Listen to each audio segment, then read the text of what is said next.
আসসালামু আলাইকুম।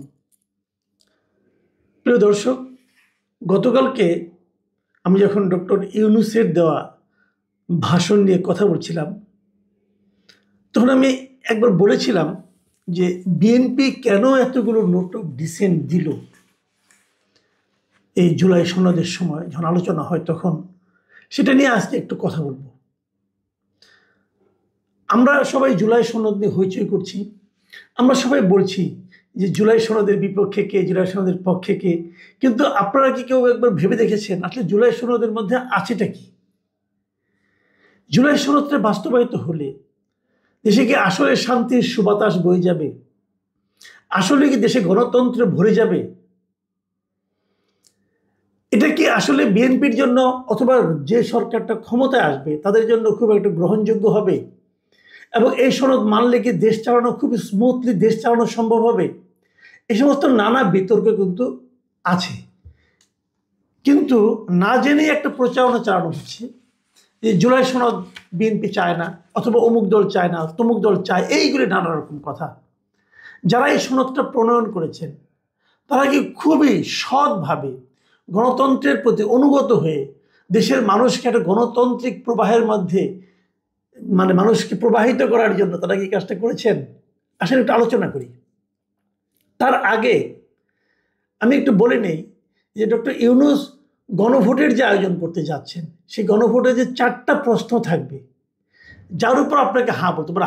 আপনি যদি হ্যাঁ ভোট দেন তার অর্থ হচ্ছে আপনি এই 4টা প্রস্তাবকে স্বীকার করলেন। যদি নাও ভোট দেন তাহলে আপনি বললেন যে আপনি 4টা প্রস্তাবকেই না বললেন। কারো কারো এমন হতে পারে যে আমি একটা প্রস্তাবের পক্ষে আর 2টা প্রস্তাবের পক্ষে না, অথবা আরেকটা প্রস্তাবের পক্ষে, এমন তো হতেই পারে। কিন্তু তার কিন্তু কোনো অপশন নাই। হ্যাঁ বললে 4টাই হ্যাঁ, না বললে 4টাই না। তো এটা কিন্তু অনেকের জন্য একটা বড় কষ্টের ব্যাপার হবে।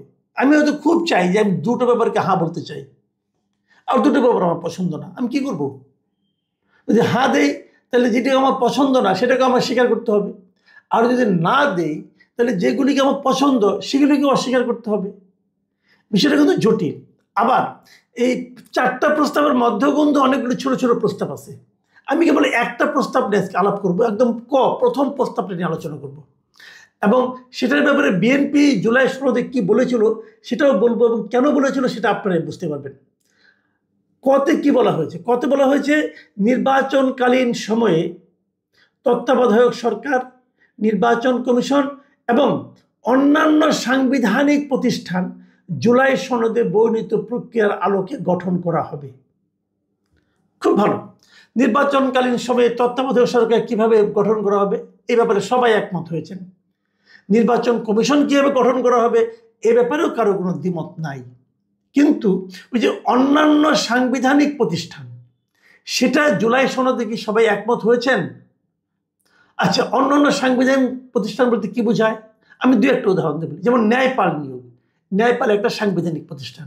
সরকারি কর্ম কমিশনের নিয়োগ, মানে পিএসসি যেটাকে বলি আমরা, সেই পিএসসির যে নিয়োগটা হয়, পিএসসির চেয়ারম্যান মেম্বার যারা হয়, এটা হলো একটা সাংবিধানিক পদ। সাংবিধানিক পদ মানে তারা শপথ নিয়ে এই পদগুলিতে আসে, এবং শপথ নেওয়ার পর তাদের মেয়াদের আগে যদি তারা নিজেরা পদত্যাগ না করে তাদেরকে আপনি সরাতে পারবেন না। এটা সাংবিধানিক পদ।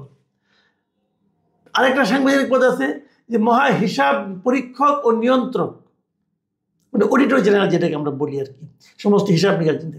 আরেকটা হলো দুদক, দুর্নীতি দমন কমিশন। এই যে পদগুলো, এগুলো হলো সাংবিধানিক পদ। এই সাংবিধানিক পদ নিয়োগের ক্ষেত্রে ওনারা বলছেন যে জুলাই সনদে বর্ণিত প্রক্রিয়ার আলোকে এটা নিয়োগ করা হবে। ইন্টারেস্টিং হলো এই 4টা নিয়োগের ক্ষেত্রেই বিএনপি কিন্তু নোট অফ ডিসেন্ট দিয়েছে। নোট অফ ডিসেন্ট মানে কি? আপত্তি করেছে। এখন যেগুলিকে বিএনপি আপত্তি করেছে, অন্য দল, কয়েকটা দল আবার মানে বিএনপি সহ কয়েকটা দল আপত্তি করেছে, এবং কোনো কোনো দল এটাকে সমর্থন করেছে। তো সেইটাকে আপনি জুলাই সনদ যদি আপনি মানেন তাহলে আপনি কোনটা মানবেন? বিএনপির আপত্তিটা মানবেন, নাকি বিএনপি ছাড়া অন্য যারা অনাপত্তি করছে এটা মানবেন? তো এটাকে আপনি কিভাবে এখানে আনলেন? জনগণ হা বললো, জনগণ কোনটাতে হা বললো? কারণ জুলাই সনদে তো বিএনপির লোকে আপত্তি করছে। আচ্ছা চলেন দেখি, আমরা একটু দেখে নেই যে বিএনপির আপত্তিটা কেন, আসলে আমরা একটু বুঝে নেই যে আসলে ন্যায়পাল নিয়োগে কি বলা হয়েছে, পিএসসি চেয়ারম্যান নিয়োগ, পিএসসির মেম্বার চেয়ারম্যান নিয়োগ করা কীভাবে হয়েছে, এটা আমরা বুঝি। ন্যায়পাল নিয়োগের জন্য নিয়মটা কী হয়েছে, ন্যায়পাল নিয়োগ করা হবে, এই ন্যায়পাল যারা ঠিক করবেন এরকম একটা 7 সদস্যের একটা কমিটি হবে। সেই কমিটিতে কে কে থাকবেন? থাকবেন স্পিকার। আগে বলে নেই, এরা কিন্তু স্পিকার কি হবে, ডেপুটি স্পিকার এগুলো বলা হয়েছে জুলাই সনদে। স্পিকার হবেন সরকারি দলের লোক, তাহলে 7 জনে একজন হলেন স্পিকার, আরেকজন এবং সংসদ নেতা, মানে যিনি সংসদের নেতা হবেন, মানে প্রাইম মিনিস্টার আর কি। তো উনিও সরকারি দলের লোক, 2 জন লোক গভর্নমেন্ট দলের লোক। আর রাষ্ট্রপতির একজন প্রতিনিধি থাকবেন। রাষ্ট্রপতি এই পদটাই হলো একটা নিরপেক্ষ পদ হবে, এটা কোনো দলের পদ হবে না। যদি রাষ্ট্রপতি একজন নিরপেক্ষ হন তাহলে উনি একজন নিরপেক্ষ ব্যক্তিকে নিয়োগ করবেন, তাহলে এটা হলো নিরপেক্ষ ব্যক্তি। প্রধান বিচারপতির একজন প্রতিনিধি হবেন, এখানে আসবেন। তো প্রধান বিচারপতি এটাও একটা দলনিরপেক্ষ পোস্ট। তো ধরা যাক উনিও একজন নিরপেক্ষ ব্যক্তিকে মনোনয়ন দিলেন, তাহলে 2 জন পেলাম সরকারি দলের, 2 জন পেলাম নিরপেক্ষ। তারপরে আসবে ডেপুটি স্পিকার। ডেপুটি স্পিকার কিন্তু এই জুলাই সনদে বলা হয়েছে এটা হবে বিরোধী দলের কেউ একজন, আর হবে বিরোধী দলের প্রধান, মানে বিরোধী দল যেটা হবে তার যে প্রধান ব্যক্তি হবেন, বিরোধী দলের নেতা যিনি, উনি হবেন। আর হবেন কে? দ্বিতীয় বৃহত্তম দলের প্রধান। তাহলে কি হলো এখানে? ডেপুটি স্পিকার, বিরোধী দলের প্রধান এবং দ্বিতীয় বৃহত্তম দলের প্রধান, এই তিনটাই কিন্তু বিরোধী দলের। তাহলে কি দেওয়া হলো? ন্যায়পাল নিয়োগে যে 7 জন সদস্য থাকবে, তার মধ্যে 2 জন থাকবে সরকারি দলের, 2 জন থাকবে দল নিরপেক্ষ, আর 3 জন থাকবে বিরোধী দলের। তো বিএনপি তো সরকারে যেতে চাচ্ছে, তারা ভাবছে তারা সরকারে যাবে, এখন তারা ন্যায়পাল নিয়োগে তাদের লোক থাকবে মাত্র 2 জন, আর বিরোধী দলে থাকবে 3 জন। সরকারি দলকে এটা মানবে? মানবে? আপনি মানবেন? আপনি যে সরকারি দলে যান। আচ্ছা ঠিক আছে, আরেকটা আসি, সরকারি কর্ম কমিশন মানে পিএসসি। পিএসসির যে 3টা পিএসসি হবে, পিএসসির যে নিয়োগ করা হবে, যাদেরকে নিয়োগ করা হবে, সেই নিয়োগের একটা 7 জনের কমিটি থাকবে। সেই 7 জনের কমিটিতে কে কে থাকবেন?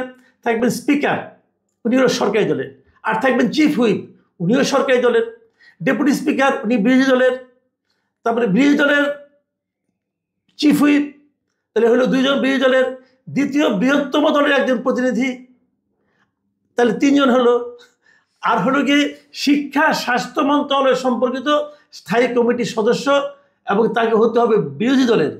আর হলো জনপ্রশাসন মন্ত্রণালয় সংক্রান্ত স্থায়ী কমিটির সদস্য, তিনি হবেন বিরোধী দলের। তার মানে এই 3টা সরকারি 3টা কর্ম কমিশনের সদস্যদের নিয়োগের জন্য যে কমিটি হবে, সেই কমিটিতে 2 জন থাকবে সরকারি দলের আর 5 জন থাকবে বিরোধী দলের। তো সরকারি দল এটা মানবে? ধরেন বিএনপি ক্ষমতায় গেল, বিএনপি বললো যে আপনারা যে পিএসসিটা নিয়োগ করবেন, এখানে আপনার থাকবে 2 জন লোক আর 5 জন থাকবে বিরোধী দলের। আর 5 জন বিরোধী দলের সঙ্গে তারা পারবে? তাহলে যে নিয়োগটা হবে এই নিয়োগটা তারা পছন্দ করবে? কোনো গভর্নমেন্ট পছন্দ করবে? বিএনপি এখানে নোট অফ ডিসেন্ট দিয়েছে। আচ্ছা, মহা হিসাব পরীক্ষক, ওখানেও একই জিনিস। ওখানেও দেখা গেছে যেগুলো হবে তার মধ্যে 7 জনের কমিটি হবে, 7 জনের কমিটির মধ্যে 2 জন সরকারি দলের আর 5 জন হবে বিরোধী দল থেকে আসবে, বিভিন্ন পোস্ট থেকে। আবার দুদকের যিনি দুদকের সদস্য যে নিয়োগ করা হবে, সেটা নিয়োগের ক্ষেত্রে 7 জনের কমিটি করা হবে। সেই 7 জনের কমিটিতে 1 জন থাকবে সরকারি দল থেকে, 3 জন থাকবে বিরোধী দল থেকে, আর 3 জন হবে দল নিরপেক্ষ। তাহলে সরকারি দলের কোনো ভূমিকা থাকবে এখানে? থাকবে না। আপনি হয়তো বলবেন যে ভালোই তো, তাহলে সরকারি দল কোনো দুর্নীতি করতে পারবে না, বিরোধীরা হ্যান্ডেল করবে। এটা যদি এমন হয় যে বিরোধী দলের সবগুলো গুরুত্বপূর্ণ জায়গা থাকে, অনেকটা এরকম হলো না যে আপনি দৌড় প্রতিযোগিতায় অংশ নেন, যদি আপনি ফার্স্ট হন তাহলে পাবেন রৌপ্য পদক, যদি সেকেন্ড হন তাহলে পাবেন স্বর্ণ পদক। বিষয়টা কি এরকম হয়ে গেল না? হ্যাঁ, সবগুলি নিয়ন্ত্রণ থাকবে বিরোধী দলের হাতে। সরকারি দলের, তাহলে সরকারি দলের যে লাভটা কি হলো? দেশ চালাবে কেনা? সরকার তো চালাবে। দেশ চালাতে যদি কোনো ঝামেলা হয়, বদনাম হয়, তাহলে তো সরকারি দলের বদনাম হবে, কিন্তু নিয়োগ করতে করবে বিরোধী দলের লোকেরা এসে। তো এই যে সাংবিধানিক পদ, আমি একটা ছোট্ট উদাহরণ দিলাম মাত্র, এই যে সাংবিধানিক পদগুলি যে নিয়োগটা, এই প্রত্যেকটা এই নিয়োগের ক্ষেত্রে বিএনপি নোট অফ ডিসেন্ট দিয়েছে। এখন যদি নোট অফ ডিসেন্ট বিএনপি দিয়ে থাকে, তাহলে ডক্টর ইউনূস বলতেছেন যে আপনারা যে গণভোট দিবেন, আপনারা বলবে, ওখানে বলা হয়েছে যে সাংবিধানিক পদগুলিতে জুলাই সনদের বর্ণিত প্রক্রিয়ার আলোকে গঠন করা হবে। তাহলে জুলাই সনদের বর্ণিত প্রক্রিয়াটা কি? প্রক্রিয়া তো ঠিক হয় নাই। এই যে সমস্ত জায়গায় নোট অফ ডিসেন্ট আছে সেগুলো তো তার মানে কি ঠিক হয় নাই, তাহলে আপনি কীভাবে সাংবিধানিক পদগুলোতে নিয়োগ করবেন? তো ঝামেলা কিন্তু ভাই এরকম আছে অনেক। মানে আমার কাছে মনে হয়েছে ভাই এই পুরাটাই হলো একটা গোজামিলের ব্যাপার, এবং এই গোজামিলটা ইচ্ছাকৃতভাবে তৈরি করা হয়েছে। ইচ্ছাকৃতভাবে করা হয়েছে এই কারণে যে আগামীতে যারা ক্ষমতায় আসবে, যারাই আসুক ক্ষমতায়, তারা যাতে দেশ চালাইতে অক্ষম হন, তারা দেশ চালাইতে পারবেন না। তো সমস্ত আপনি ক্ষমতা স্বর্ণপদক দিয়ে দিচ্ছেন বিরোধী দলের হাতে, তো সরকারি দল কি করবে? বসে বসে আঙুল চুষবে? কথাটা কিন্তু সিম্পল। আপনি ভাবেন, আপনি ইলেকশন করতেছেন, বলা হলো যদি আপনি হারেন তাহলে সমস্ত গুরুত্বপূর্ণ নিয়োগগুলো আপনি করবেন, আর যদি আপনি জিতেন তাহলে আপনি চুপচাপ বসে বসে দেখবেন। তাহলে আপনি কোনটা করবেন ভাই? হারবেন না জিতবেন? পৃথিবীতে কোথাও এরকম আছে? আলী রিয়াজ সাহেব আবিষ্কার করছেন এটা। কেন আবিষ্কার করছেন? যে এমন একটা পদ্ধতি ওনারা তৈরি করতেছেন, দেখেন সব মিলে কিন্তু জুলাই সনদ, এর মধ্যে ভালো মন্দ অনেক অনেক ভালো ভালো জিনিস আছে, কিনা অস্বীকার করবো না, অনেক কিছু আছে এটা ভালো। রাষ্ট্রপতির সঙ্গে প্রাইম মিনিস্টারের যে ক্ষমতার যে ভারসাম্যটা ভালো, এরকম অনেক কিছু ভালো আছে। কিভাবে তত্ত্বাবধায়ক সরকার নিয়োগ করতে হবে এটা ভালো, কিভাবে প্রধান বিচারপতি নিয়োগ করতে হবে, এগুলো অনেক ভালো জিনিস আছে। এই ভালোর মধ্যে এইগুলি এমনভাবে ঢুকিয়ে দেওয়া হচ্ছে যাতে নাকি আগামী সরকার ঠিকমতো চলতেই না পারে। তো সরকার না চললে কি হবে? মানুষ বলবে এই যে দেখো রাজনৈতিক সরকার পারে না, তাহলে আমাদের অরাজনৈতিক সরকারই ভালো ছিল। বিষয়টা কিন্তু সিম্পল ভাই। তো এটা হচ্ছে কেন? যিনি এই আকামটা করেছেন তাকে আবার দেখলাম যে আমাদের প্রধান উপদেষ্টা পুরস্কৃত করেছেন, তাকে উপদেষ্টা বানাই দিয়েছেন, মানে অনেক বড় পদ দিয়ে দিয়েছেন ওনাকে। এখন এত বড় একটা কাজ আপনি করেছেন, আর উনি যেটা দিলেন 1 নম্বর যে উনি দিলেন 1 নম্বর প্রস্তাবটা, আমি পরে এগুলোতে পড়লাম না, পরে এগুলি পড়লে এবার আপনাদের মাথা খারাপ হয়ে যাবে। একটা প্রত্যেকটা প্রস্তাব নিয়ে যদি আলাপ করি জাস্ট মাথা খারাপ হয়ে যাবে যে কিভাবে এগুলি গণভোটের প্রস্তাব হতে পারে, হানার জন্য এগুলি কিভাবে হতে পারে। আমি আজকে একটা আলাপ করলাম মাত্র। কিভাবে আবার বলি আপনাকে শুনেন, নির্বাচনকালীন সময়ে তত্ত্বাবধায়ক সরকার, নির্বাচন কমিশন এবং অন্যান্য সাংবিধানিক প্রতিষ্ঠান জুলাই সনদে বর্ণিত প্রক্রিয়ার আলোকে গঠন করা হবে। প্রথম যেটা বাদ দেন, নির্বাচন তত্ত্বাবধায়ক সরকার এবং নির্বাচন কমিশন করার কোনো আপত্তি নাই, কিন্তু অন্যান্য সাংবিধানিক প্রতিষ্ঠান যেগুলো আছে সেগুলোর ব্যাপারে বিএনপির আপত্তি আছে, এনডিএম এর আপত্তি আছে, আরো কয়েকটা আপত্তি আছে, এবং সেটা সম্পূর্ণ বিপরীত ধর্মী বিষয়। তাহলে এটাকে আপনি কিভাবে পাশ করাবেন? এবং জুলাই সনদে এর সম্বন্ধে বলা হয়েছে এবং কেন তারা নোট অফ ডিসেন্ট দিয়েছে তাও তো বুঝতে পারছেন। এই হচ্ছে জুলাই সনদের নকশা। সব মিলিয়ে ভালো আর মন্দ একসঙ্গে মিশাইলে হয় না। আপনি বললেন যে টেবিলের উপরে 1 মগ দুধ আছে, 1 বাটি খেজুর আছে, কিছু ফল ফলান্তি আছে, আর 1 গ্লাস মদ আছে। এই সবগুলি মিলাইয়া হলো একটা প্যাকেজ, আপনি খাবেন। যদি আপনি মদ মনে করেন, মদকে হারাম মনে করেন, তাহলে তো আপনি একটাও খাবেন না রে ভাই। কিন্তু মদটাকে যদি আপনি বাইরে রাখতেন তাহলে বাদ বাকি সব কিন্তু স্বাস্থ্যকর। এই হিসাবটা হয়ে গেছে এরকম, একটা প্যাকেজের মধ্যে এমন কিছু জিনিস ঢুকিয়ে দেওয়া হয়েছে, 5টা ভালো জিনিসের মধ্যে একটা খারাপ জিনিস ঢুকিয়ে দেওয়া হয়েছে। বলে কি সবগুলি মিলে হা বলো, আর আপনি না বললে খারাপ লাগবে। তুমি বলে হ্যাঁ তাহলে তুমি দুধ খেতে চাও না, তুমি না বলছো, তাহলে তুমি ফলমূল খেতে চাও না, তুমি না বলছো। ভাই এটা কিসের মধ্যে আমাদের আপনারা ঠেলছেন? দুধ আর মদ কি একসঙ্গে যায়? যাই হোক, আমি মনে করি যে এগুলো নিয়ে আমরা আরো আলোচনা করতে পারি। যদি আপনারা আগ্রহ দেখান আমি আরো আলোচনা করবো, প্রত্যেকটা পয়েন্ট নিয়ে আলোচনা করবো, তাহলে বুঝতে পারবেন বিষয়টা আসলে। আসসালামু আলাইকুম। মনে আছে আপনাদের কথা বলতেছি, ওই 36 দিনের যে কোনো একদিনের ঘটনা, সবাইকে পানি দিতেছিল।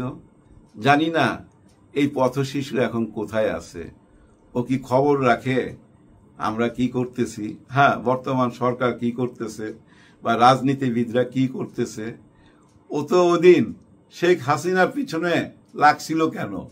জুলুমের শিকার হয়েছে, নিশ্চয়ই সে হয়েছে, অথবা তার বাপ হয়েছে, তার মা হয়েছে, অথবা সে নিজের চোখে দেখছে। হ্যাঁ, দেখছে হয়তো কোনো পুলিশ কাউকে পিটাইতেছে অন্যায়ভাবে। এসব ঘটনা তো ঘটছে গত 15-16 বছর। ওরকম জুলুমের শিকার হয়তো নিজে হয়েছে, অথবা নিজের চোখে দেখছে, যার জন্য জীবনের ঝুঁকি নিয়ে সবাইকে পানি খাওয়াইতেছিল। কিন্তু সেই পানি কিন্তু এখন আমরা বৈশা খাইতেছি এসির মধ্যে বৈশা, হ্যাঁ, বোতলের সামনে রাইখা পানি খাইতেছি, আলুর চিপস খাইতেছি, চা খাইতেছি, কফি খাইতেছি, হট কফি, কোল্ড কফি। তারপরে মিটিং চলতেছে তো চলতেছে, চলতে চলতে ভাই 15 মাস পার কইরা দিছে। শেষ পর্যন্ত কি দেখা গেল, একটা গিট্টু লাইগা আসছে। গিট্টুটা ভাই সহজ সুতার হইতো, যদি সুতার গিট্টু হইতো তাহলে ভাই নখ দিয়া খোটায়া খোটায়া খোলা যায়। কিন্তু গিট্টু যদি হয় ভাই দড়ির, তখন তো ভাই দাঁত দিয়া খুলতে হবে। ডক্টর ইউনূস স্যারও ভাই দাঁত দিয়া ওই গিট্টু খুইলা দিছে। হ্যাঁ ভাই, গিট্টু খুইলা দিছে। দেখেন ওনার হঠাৎ কইরা আইসা 13 তারিখে ভাষণ দেওয়া, ওই হঠাৎ দেওয়া ভাষণটা বুঝতে বুঝতে ভাই 2 দিন চলে যাইতেছে। কে কি রিয়াকশন দিবে ঠিক মতো বুঝতে পারতেছে না। কারণ কি জানেন, ওনারা যে গিট্টু লাগাইছে, ওনারা মনে করছে এই গিট্টু ডক্টর ইউনূস স্যার কোনোদিনই খুলতে পারবে না। কিন্তু উনি এমন এক কায়দায় গিট্টুটা খুলছে, ওই গিট্টু এখন মানুষের মাথার মধ্যে ঢুকে গেছে। হ্যাঁ ভাই, আমাদের মাথার মধ্যে গিট্টু লেগে গেছে। দেখেন ওই যে হ্যাঁ না ভোটটাকে নিয়ে গেছে এমন একটা জায়গায়, ওর মধ্যে ক খ গ ঘ। এখন দেখেন এই ক খ গ ঘ পড়ার সময় আছে? কার সময় আছে? আর ওইখানে এমন কিছু লেখা আছে যেগুলো পড়তে গেলে না আপনার মাথার মধ্যে গিট্টু লেগে যাবে। কিন্তু গিট্টু লাগার কোনো কিছু নাই। এইটা হলো একটা প্যাচ গুজের খেলা। হ্যাঁ ভাই, দাবার সময় যায় দাঁড়াবে কি জানেন, হ্যাঁ না ভোটে। এখন অনেক রকম আলোচনা হবে, শেষে যায় দাঁড়াবে শুধু হ্যাঁ আর না। হ্যাঁ, ক খ গ ঘ সবকিছুর মধ্যে হ্যাঁ আর না এক জায়গায়। হ্যাঁতে আছেন না নাতে আছেন, আপনার দলের লোক আপনার বুঝাই দিবে, না না বলিস তুই, না লিখে দিবি, নাতে টিক দিবি। আর যারা হ্যাঁ পক্ষের তারা কানে কানে বইলা দিবে তোরা এত কিছু পড়ার দরকার নাই, খালি হ্যাঁতে টিক দিয়ে চলে আসবি। এইটাই হবে। আর এইটা কে চাইছিল?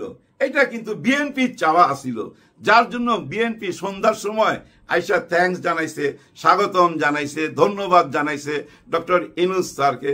কিন্তু প্রথম যে রিয়াকশনটা ছিল সালাউদ্দিন আহমেদ স্যারের, আয় হায়, ওই রিয়াকশনটা তো পুরাই ছিল আবার প্রতারণার মতো। হ্যাঁ, কারণ উনি বলছিল এখানে উনি সিগনেচার করতেই পারেন না, এটা ভুল সিগনেচার করছে, এটার কোনো অধিকার নাই ওনার, এরকম জাতীয় একটা কথা বলছে।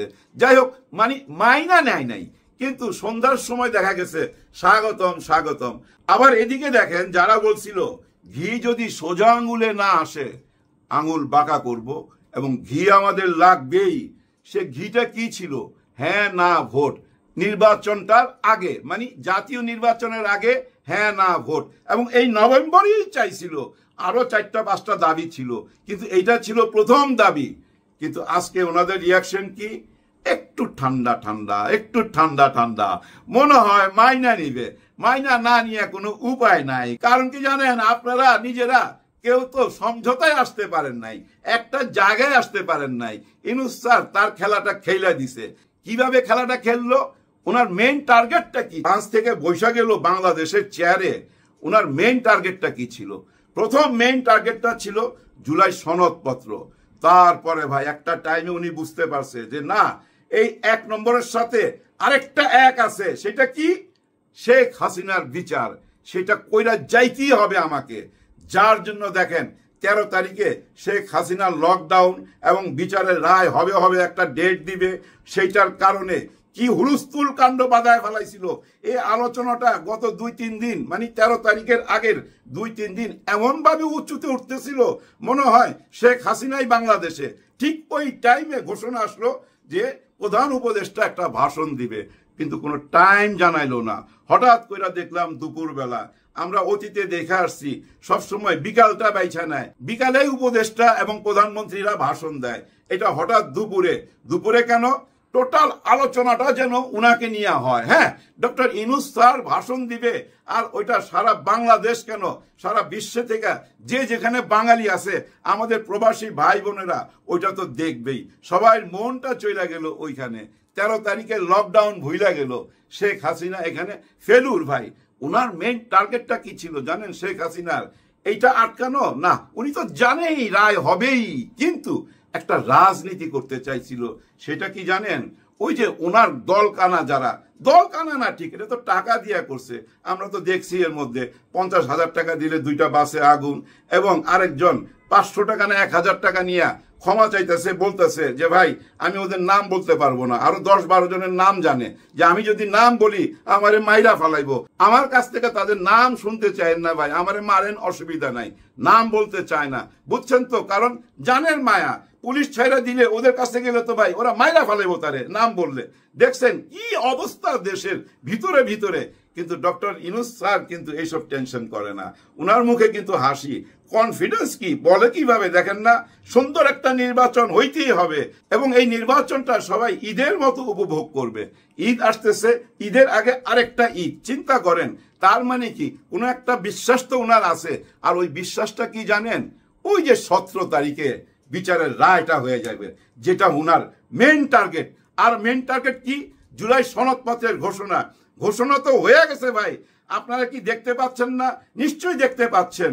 হ্যাঁ না ভোটের মধ্যে ঘোষণা চলেই আসবে, আর ওই হ্যাঁ না ভোটের মধ্যে হ্যাঁ জয়যুক্ত হবে, এটা মাথায় রাখেন। হ্যাঁ জয়যুক্ত হবে। ওই যে পথ শিশুর কথা ভুলে নাই, আমরা রাস্তায় যায় সবাইকে খাওয়াইতেছিল, তাদের কথা ভুলতে পারে না। ওই যে একজন বৃদ্ধ ইট ভাঙতেছিল আর সবাই হাতে ইট তুলা দিতেছিল, আর ওদিক থেকে গুলি আসতেছিল।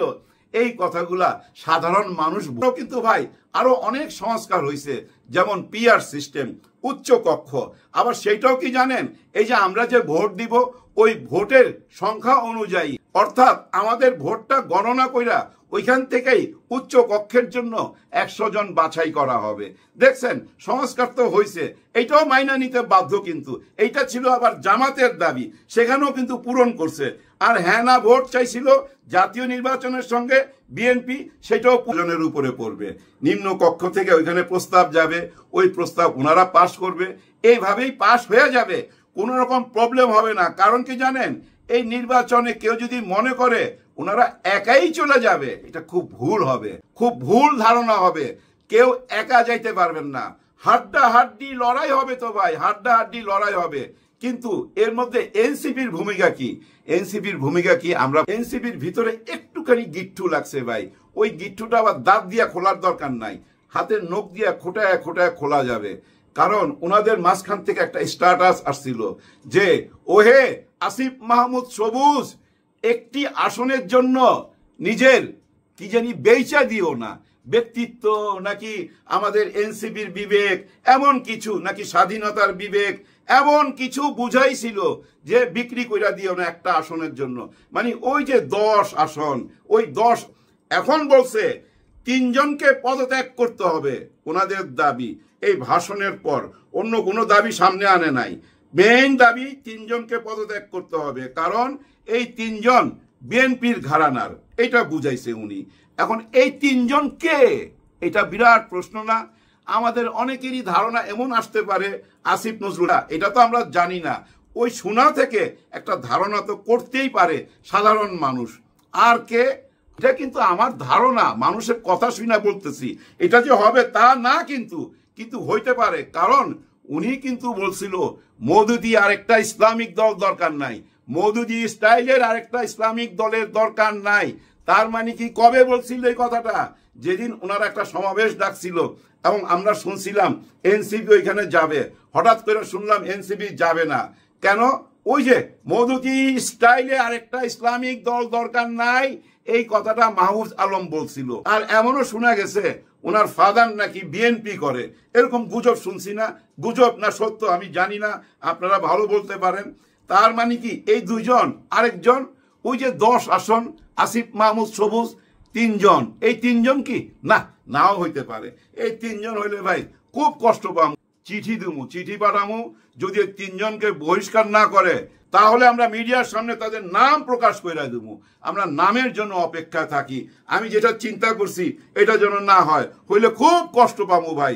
তাহের সাহেব সরাসরি জানাই দিছে ওই 3 জনকে যদি বহিষ্কার না করা হয় তাহলে কিন্তু আমরা মিডিয়ার সামনে তাদের নাম বইলা দিব। এখন প্রশ্ন উঠছে বাকিরা যারা আছে তারা কি ইসলামিক পন্থী? এই প্রশ্ন চলে আসে না? যে কেউ তো এই প্রশ্ন করবে ওই 3 জনকে কেন খুঁজে বাইর করলো, অন্যদেরকে না কেন? অন্যরা কি জামাতের পক্ষে? না, এরকম কিছু না। ওনারা নিশ্চয়ই সবাই নিরপেক্ষ। এই তিনজন নিশ্চয়ই নিরপেক্ষ না। আর এই তিনজনকে আমি যেটা বলছি এটা মাথায় নিয়েন না, এটা তো আমি মানুষের কথা শুনা বলছি, অন্য কেউ তো হইতে পারে। আমরা অপেক্ষায় থাকি, কিন্তু শেষ করার আগে শুধু এইটুকুই বলবো, এনসিপির হারাইবার কিছু নাই। ওনারা যে সিগনেচার করে নাই, এটার পিছনেও ভাই ওই যে মুরব্বীর ইশারা আছে, মুরব্বী ইশারা করছে বলেই সিগনেচার করে নাই। মুরব্বীর অনেক মনের কথার সাথে ওনাদের মনের কথা নিয়া 10,000 টাকা করে ভাই এক একটার দাম। এর মধ্যে শুনলাম 1,000-এর উপরে বিক্রি হয়ে গেছে। তার মানে মানুষের আগ্রহ আছে ভাই। ওনারা তো বলে যে আমরা ক্ষমতার জন্য লড়াই করতেছি না, 10 বছর পরে ক্ষমতায় আসলে আসুন, না হলে আমরা এই রাজনীতি ছাইরা দুমু। ওনারা রাস্তায় থাকতে চায়, এই পথেই থাকতে চায়। আর এই পথে থাকার সার্টিফিকেট তো পাওয়া গেছে। জুলাই সনদপত্রের বৈধতা আসতে বাধ্য। এখন যে সিস্টেম করে দিছে, এই সিস্টেমের মধ্যে দিয়া অনেক কিছু মাইনা নিতে বাধ্য, অনেক সংস্কার হয়ে গেছে। ধীরে ধীরে দেখবেন সবাই আলোচনার মধ্যে ফুইটা উঠবে কি কি সংস্কার হয়েছে। প্রধানমন্ত্রী আর দলের নেতা জুলাই সনদপত্র ঘোষণা দেওয়ার জন্য দিন তারিখ ঠিক করে দিছে, কারা কারা করবে। 170 দিন বা 180 দিন এবং 30 দিন, অনেক রকম গিট্টু মার্কা কথাবার্তা আছে। কিন্তু যারা আইনবিদ তারা কিন্তু বুঝতেছে, বিশেষ করে শীর্ষে জামাতে ইসলাম মেনে নিছে। দেখেন ভাই ব্রাদার, জামাতে ইসলাম থেকে যারাই যাক না কেন এই সংসদ ভবনে, একটা কথা মনে রাখেন, আগামীতে আইনমন্ত্রী হতে যাচ্ছে কে? নিশ্চয়ই শিশির মনির। এটা আমার ব্যক্তিগত ধারণা, মাথায় দিয়ে দিলাম আপনাদেরকে, আপনারা মাথায় রাখেন। এরকম কিছু হইলে ভাই অনেক ভালো হবে, এটা মনে রাখেন। যাই হোক, নির্বাচনের দিকে সবাই ছুটছে, আগামীতে সব নির্বাচনের দিকে নাইমা যাবে। যেদিকেই তাকাবেন দেখবেন শুধু নির্বাচন নির্বাচন, সবাই ভুলে যাবে ওই সনদপত্রের কথা। হ্যাঁ না ভোটটা সামনে থাকবে, আলোচনায় থাকবে, এই টক শো আলোচনায় থাকবে। কারণ সবাই বলার চেষ্টা করবে ক খ গ ঘ, এত কিছু কি সাধারণ মানুষ বুঝবে? কেন বুঝবে না? সব ক খ গ ঘ ঢুইকা যাবে ওই হ্যাঁ নার ভিতরে। আজ থেকে 45 বছর আগে শহীদ জিয়ার রহমান উনি যদি হ্যাঁ না ভোট খাওয়াইতে পারে, এখন কেন খাওয়াইতে পারবে না? আগের যুগ কি এখন আছে? এখন তো ভাই পুরো দুনিয়াটাই হাতের মুঠায়, তাই না? এখন কেন বুঝবে না? নিশ্চয়ই বুঝতে পারবে ভাই, নিশ্চয়ই বুঝতে পারবে।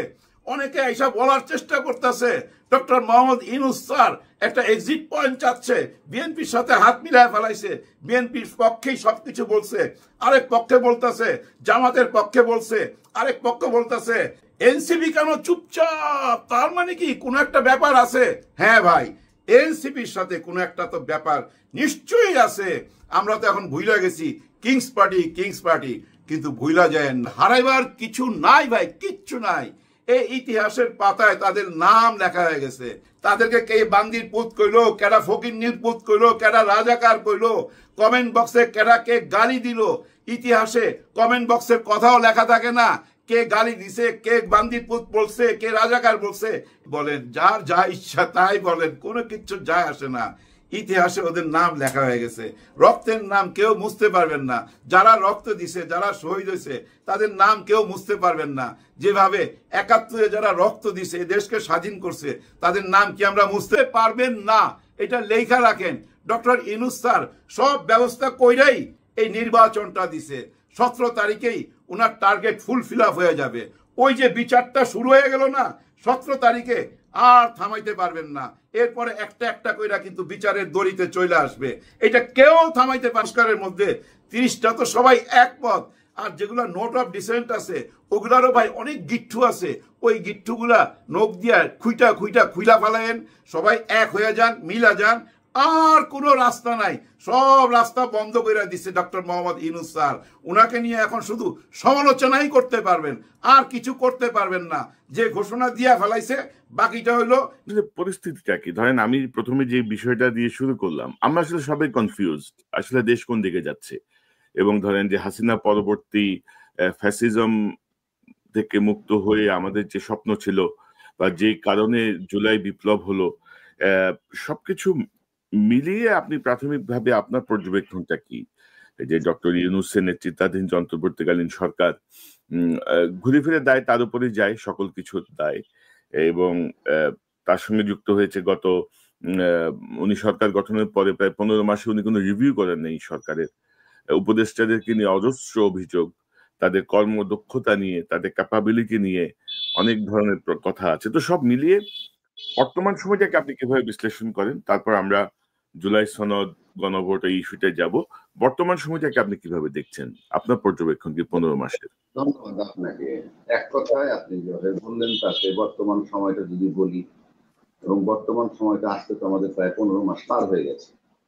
মানে সেই 15 মাস পরে আজকে সেই বলেন সংস্কার, ঐক্যমত্য কমিশন বা বিভিন্ন বিষয় সবকিছু শেষে কিন্তু আজকে আমরা আবার ঠিক সেই জায়গাটা এসে দাঁড়াইছি। সবকিছু এখন অনিশ্চিত। বিশেষ করে আপনি সবচেয়ে বড় কথা, নিজ নিজ দলীয় যারা বিজয় লাভ করে তাদের ভিতরে আভ্যন্তরীণ আলাপ হয়, নির্বাচন হবে তো। মানে এই যে প্রশ্নটা এখনো কিন্তু নির্বাচন পর্যন্ত যাওয়ার পথটা আপনি মসৃণ রাখেননি, আমরা কেউ মসৃণ রাখি নাই। যেমন ধরেন 16 তারিখ থেকে নাকি জামাত এখন বসবে, মানে দাবি আদায় না হওয়া পর্যন্ত বসবে। এই যে দাবি আদায় না হওয়া পর্যন্ত, তার দাবিগুলো আমরা পরে বলছি, এই দাবি আদায় না হওয়া পর্যন্ত বসবে, তার মানে শুধু নির্বাচনের ট্রেনটা এককভাবে একেবারে নির্বাচনের জন্য চালু হয়েছে, সেটা আমার কাছে মনে হয়। একটা বিষয় আমাকে বলি, যে আমার মনে হয় যে আপনি হেডফোনটা থেকে বের হয়ে আসেন। হেডফোনটায় আপনার সাউন্ড একটু সমস্যা মনে হচ্ছে আমার কাছে। হেডফোনটা খুলে ফেলেন। নর্মাল সাউন্ডটা অনেক ক্লিয়ার মনে হচ্ছিল আমার কাছে। শোনা যায়? জি, এখন বেটার। G please. হ্যাঁ, ওকে। তো যে প্রশ্নটা আপনি করলেন যে আমরা এখন কোথায় আছি, ইনফ্যাক্ট একদম লেটেস্ট ইউনূস সাহেব যে বক্তব্যটা রাখলেন আপনার, বিশেষ করে এই গণভোট এবং সংসদ নির্বাচন একই দিনে হবে, তার সাথে গণভোটের ভিতরে নোট অফ ডিসেন্ট আছে, তারপর উচ্চ কক্ষ নিম্ন কক্ষ আছে, অনেকগুলা বিষয় আছে। এখানে দাবি ছিল যে নভেম্বরে, জামাত চাইছে নভেম্বরে নির্বাচন হবে আপনার গণভোট, আর তারপরে নির্বাচন হবে সংসদ নির্বাচন। আমি কিন্তু আজকে থেকে 6 মাস যাবত চিৎকার করে বলে আসছি যে বাংলাদেশটায় আমাদের যে সংবিধানটা, সবাই বলতেছে এই সংবিধান মোতাবেক ইউনূস সাহেব, তার আলোকে দল মত নির্বিশেষে সবাই এই অন্তর্বর্তীকালীন সরকারকে বসালো। এবং অন্তর্বর্তীকালীন সরকারটা, কনক ভাই, এটা বোঝার জন্য কিন্তু আইনস্টাইন হইতে হবে না। আমার যে বর্তমান সংবিধান, তার ভিতরে কি অন্তর্বর্তীকালীন সরকার বলতে কোনো সরকার আছে? না, নাই। তার ভিতরে কি তত্ত্বাবধায়ক সরকার আছে? নাই। আছে কি? শুধু প্রধানমন্ত্রী। তা আমার কথা, অন্তর্বর্তীকালীন সরকারের কথা যখন সংবিধানে বলা নাই, ওই সংবিধানটা সে ঢুকবে কি করে? কি করে ঢুকবে? এই যে আমি কথা বলতেছি এখন, এটা অন এয়ারে যাচ্ছে। অন্য কোনো তৃতীয় ব্যক্তি কথা বললে কি আপনার এই চ্যানেলে এখন অন এয়ারে যাবে যদি সে লিঙ্কটা না পায়? না। তো বিষয়গুলো তো আপনাকে সেভাবে নিতে হবে। তাহলে কিভাবে চলছে দেশটা? অন্তর্বর্তীকালীন সরকারের অন্তর্বর্তীকালীন সংবিধান, এবং সেই সংবিধানের কোত্থেকে আসতেছে? সেটা হলো ইউনূস সাহেবের চিন্তা ভাবনা। উনি যেভাবে চিন্তা করছেন সেভাবে চলছে। আমি তর্কের খাতিরে বুঝানোর জন্য, দেশবাসীকে বুঝানোর জন্য বলছি, আমার বর্তমান এক্সিস্টিং যে সংবিধানটা আছে, সেই সংবিধানে কোথাও বলা আছে যে নির্বাচনের আগে তোমরা সংস্কার কমিটি নিয়ে বসবা, নির্বাচনের আগে ঐক্যমত্য কমিশন গঠন করবা, আপার হাউস, লোয়ার হাউস, এইগুলি কি আমাদের সংবিধানে আছে? নাই। তাহলে আপনি কি আলাপ করলেন এইগুলো এতদিন? 1 নম্বর।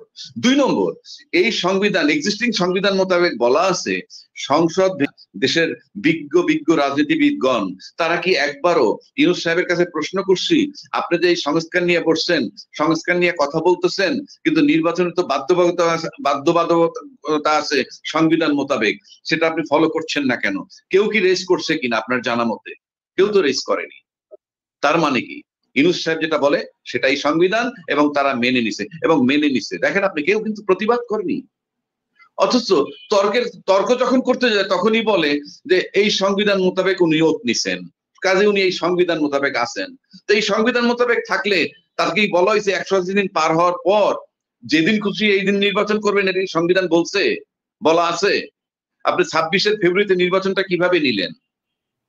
ইউনূস সাহেব সিদ্ধান্ত দিলেন, আপনারা মেনে নিচ্ছেন, আবার বলে উনি সংবিধান মোতাবেক ওত নিছেন। আমি বললাম না, উনি রাষ্ট্রপতির কাছে ওত নিছেন কিভাবে? আমি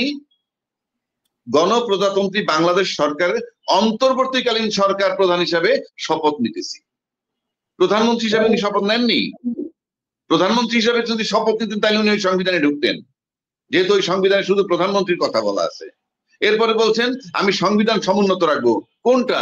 যেই সংবিধান আমার মাথার মধ্যে, এবং সেই মোতাবেক চলছে, কেউ তো বাধা দিতে পারেনি এবং সবাই মেনে নিছে। এখন দায়িত্বশীল ব্যক্তিরাও বলেন সংবিধানে গণভোট নেই। আমি একমত, সংবিধানে গণভোট নেই। তা সংবিধান তো মানে বলিনি। জি প্লিজ। হ্যাঁ বলেন।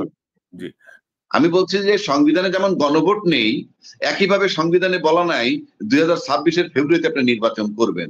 তার মানে কি টোটাল কান্ট্রি এখন ইউনুস সংবিধানে মোতাবেক মূল সংবিধানের বাইরের থেকে চলছে এবং এটাই সংবিধান। তা না হলে আপনি নির্বাচন এবং গণভোট একই দিনে দিলেন, এইটা আমার কোন সংবিধান পারমিট করে?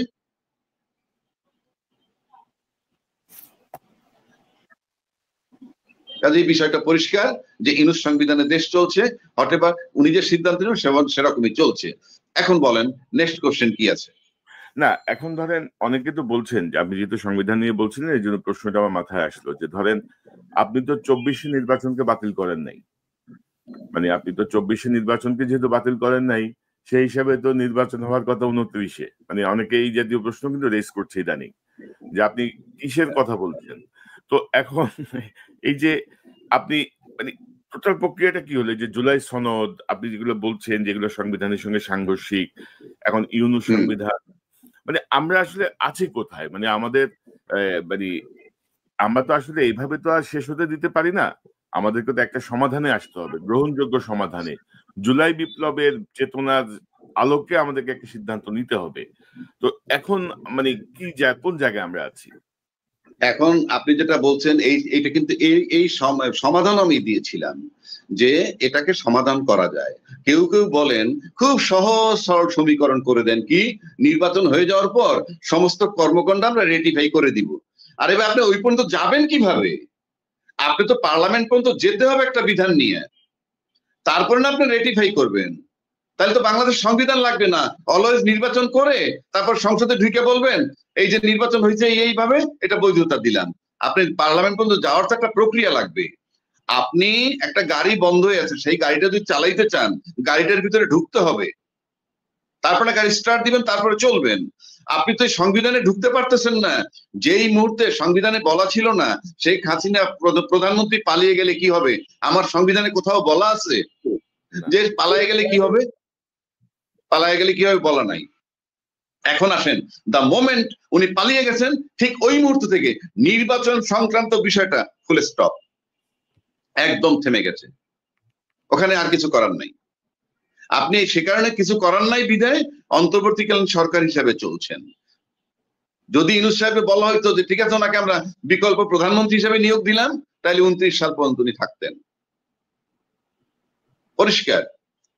আর যারা বলেন আপনি সংবিধান সংসদে গেলে ঠিক করে ফেলবেন, আচ্ছা ধরেন আপনি যখন নির্বাচনটা তফসিল ঘোষণা করবেন, এই নির্বাচন কমিশন তফসিল ঘোষণা করার সময় বলা হয় যে গণপ্রজাতন্ত্রী বাংলাদেশ সরকারের বা বাংলাদেশ সংবিধানের এত নম্বর অনুচ্ছেদ মোতাবেক আমি তফসিল ঘোষণা করছি, বলে না?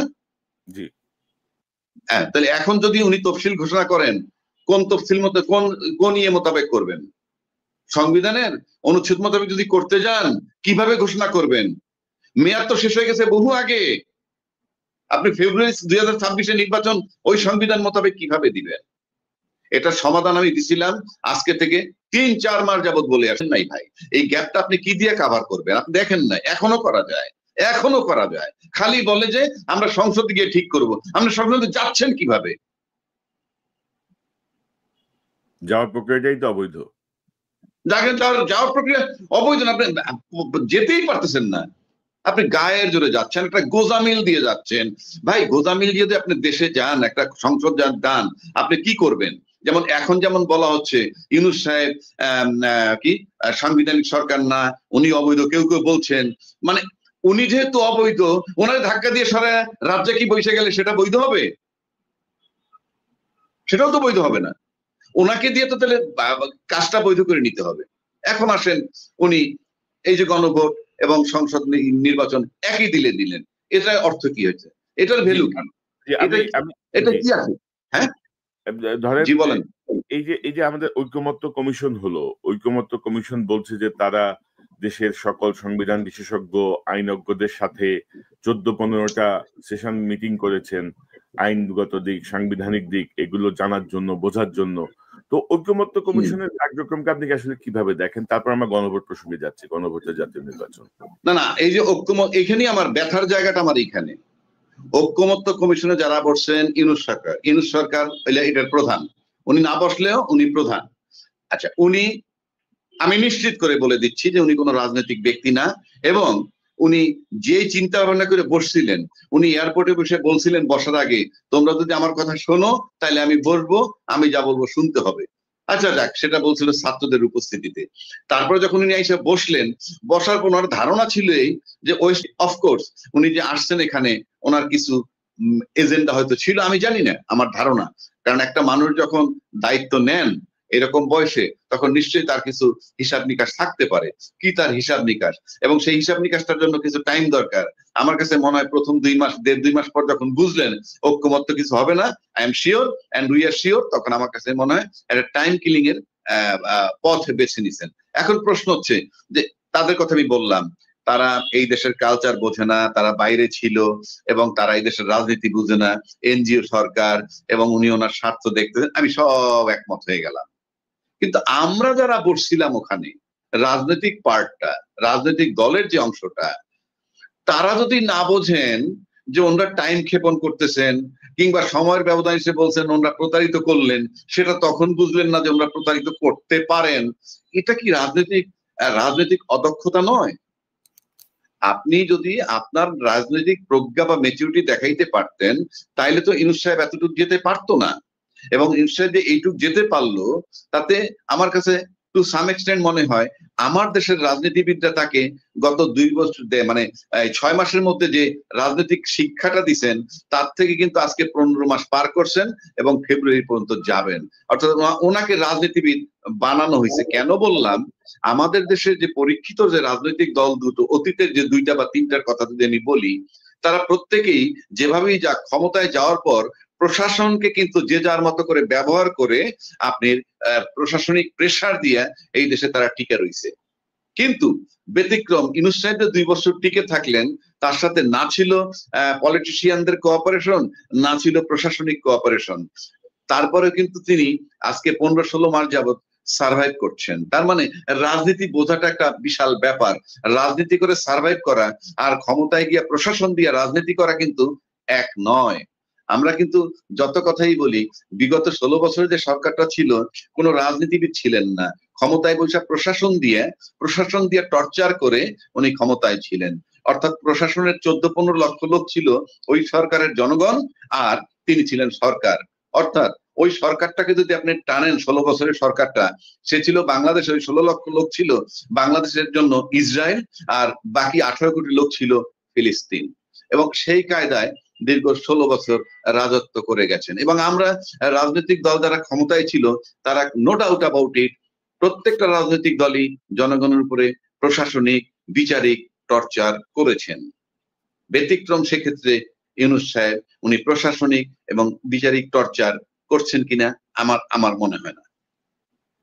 তো উনি 2 বছর, জি, তো এখন ধরেন প্রশাসনিক এবং বিচারিক টর্চার করছেন কিনা এই বিষয়টা নিয়ে যাওয়ার আগে আমি আপনাকে বলবো যে হাসিনা যাদেরকে ব্যবহার করে জনগণকে দমন করেছে, বা আপনি যাদেরকে বললেন যে 16 লক্ষ মানুষ হচ্ছে হাসিনার রাষ্ট্র, তো তাদের অধিকাংশই তো এখনো বহাল।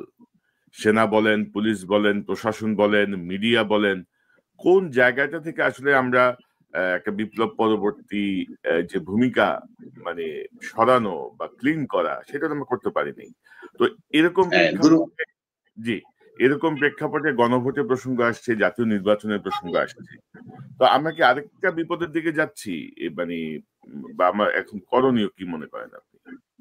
আমার ব্যক্তিগতভাবে যদি আপনি আমাকে বলেন যে একটা দেশ 16 বছর যাবত টর্চার করেছে, 16 বছর যাবত টর্চার করার পর যখন তারা চলে গেল, মানঠাক চলে যেতে বাধ্য করা হইলো, তারপরে যে সরকারটা ক্ষমতা আসলো, আসার পর কিন্তু সবাই দাবি করছে দল মত নির্বিশেষে সবাই তাকে তাড়িয়েছে। দল মত নির্বিশেষে সবাই 12 বছর 14 বছর যাবত আন্দোলন করেছে। যদি তাই হয়ে থাকে তাহলে তো এই জুলাই সনদ নিয়ে এত বাকবিতণ্ড হওয়ার কিছুই থাকার কথা নয়। এটা আমার ব্যক্তিগত প্রশ্ন, যে সবাই যখন আমরা মিললাম, সবাই যখন জুলাই আন্দোলনে শরিক হইলাম, তখন সেই কাজটা মানে আইনি স্বীকৃতি দিতে আমাদের কেন দ্বিধাদ্বন্দ্ব? এটা গেল 1 নম্বর প্রশ্ন।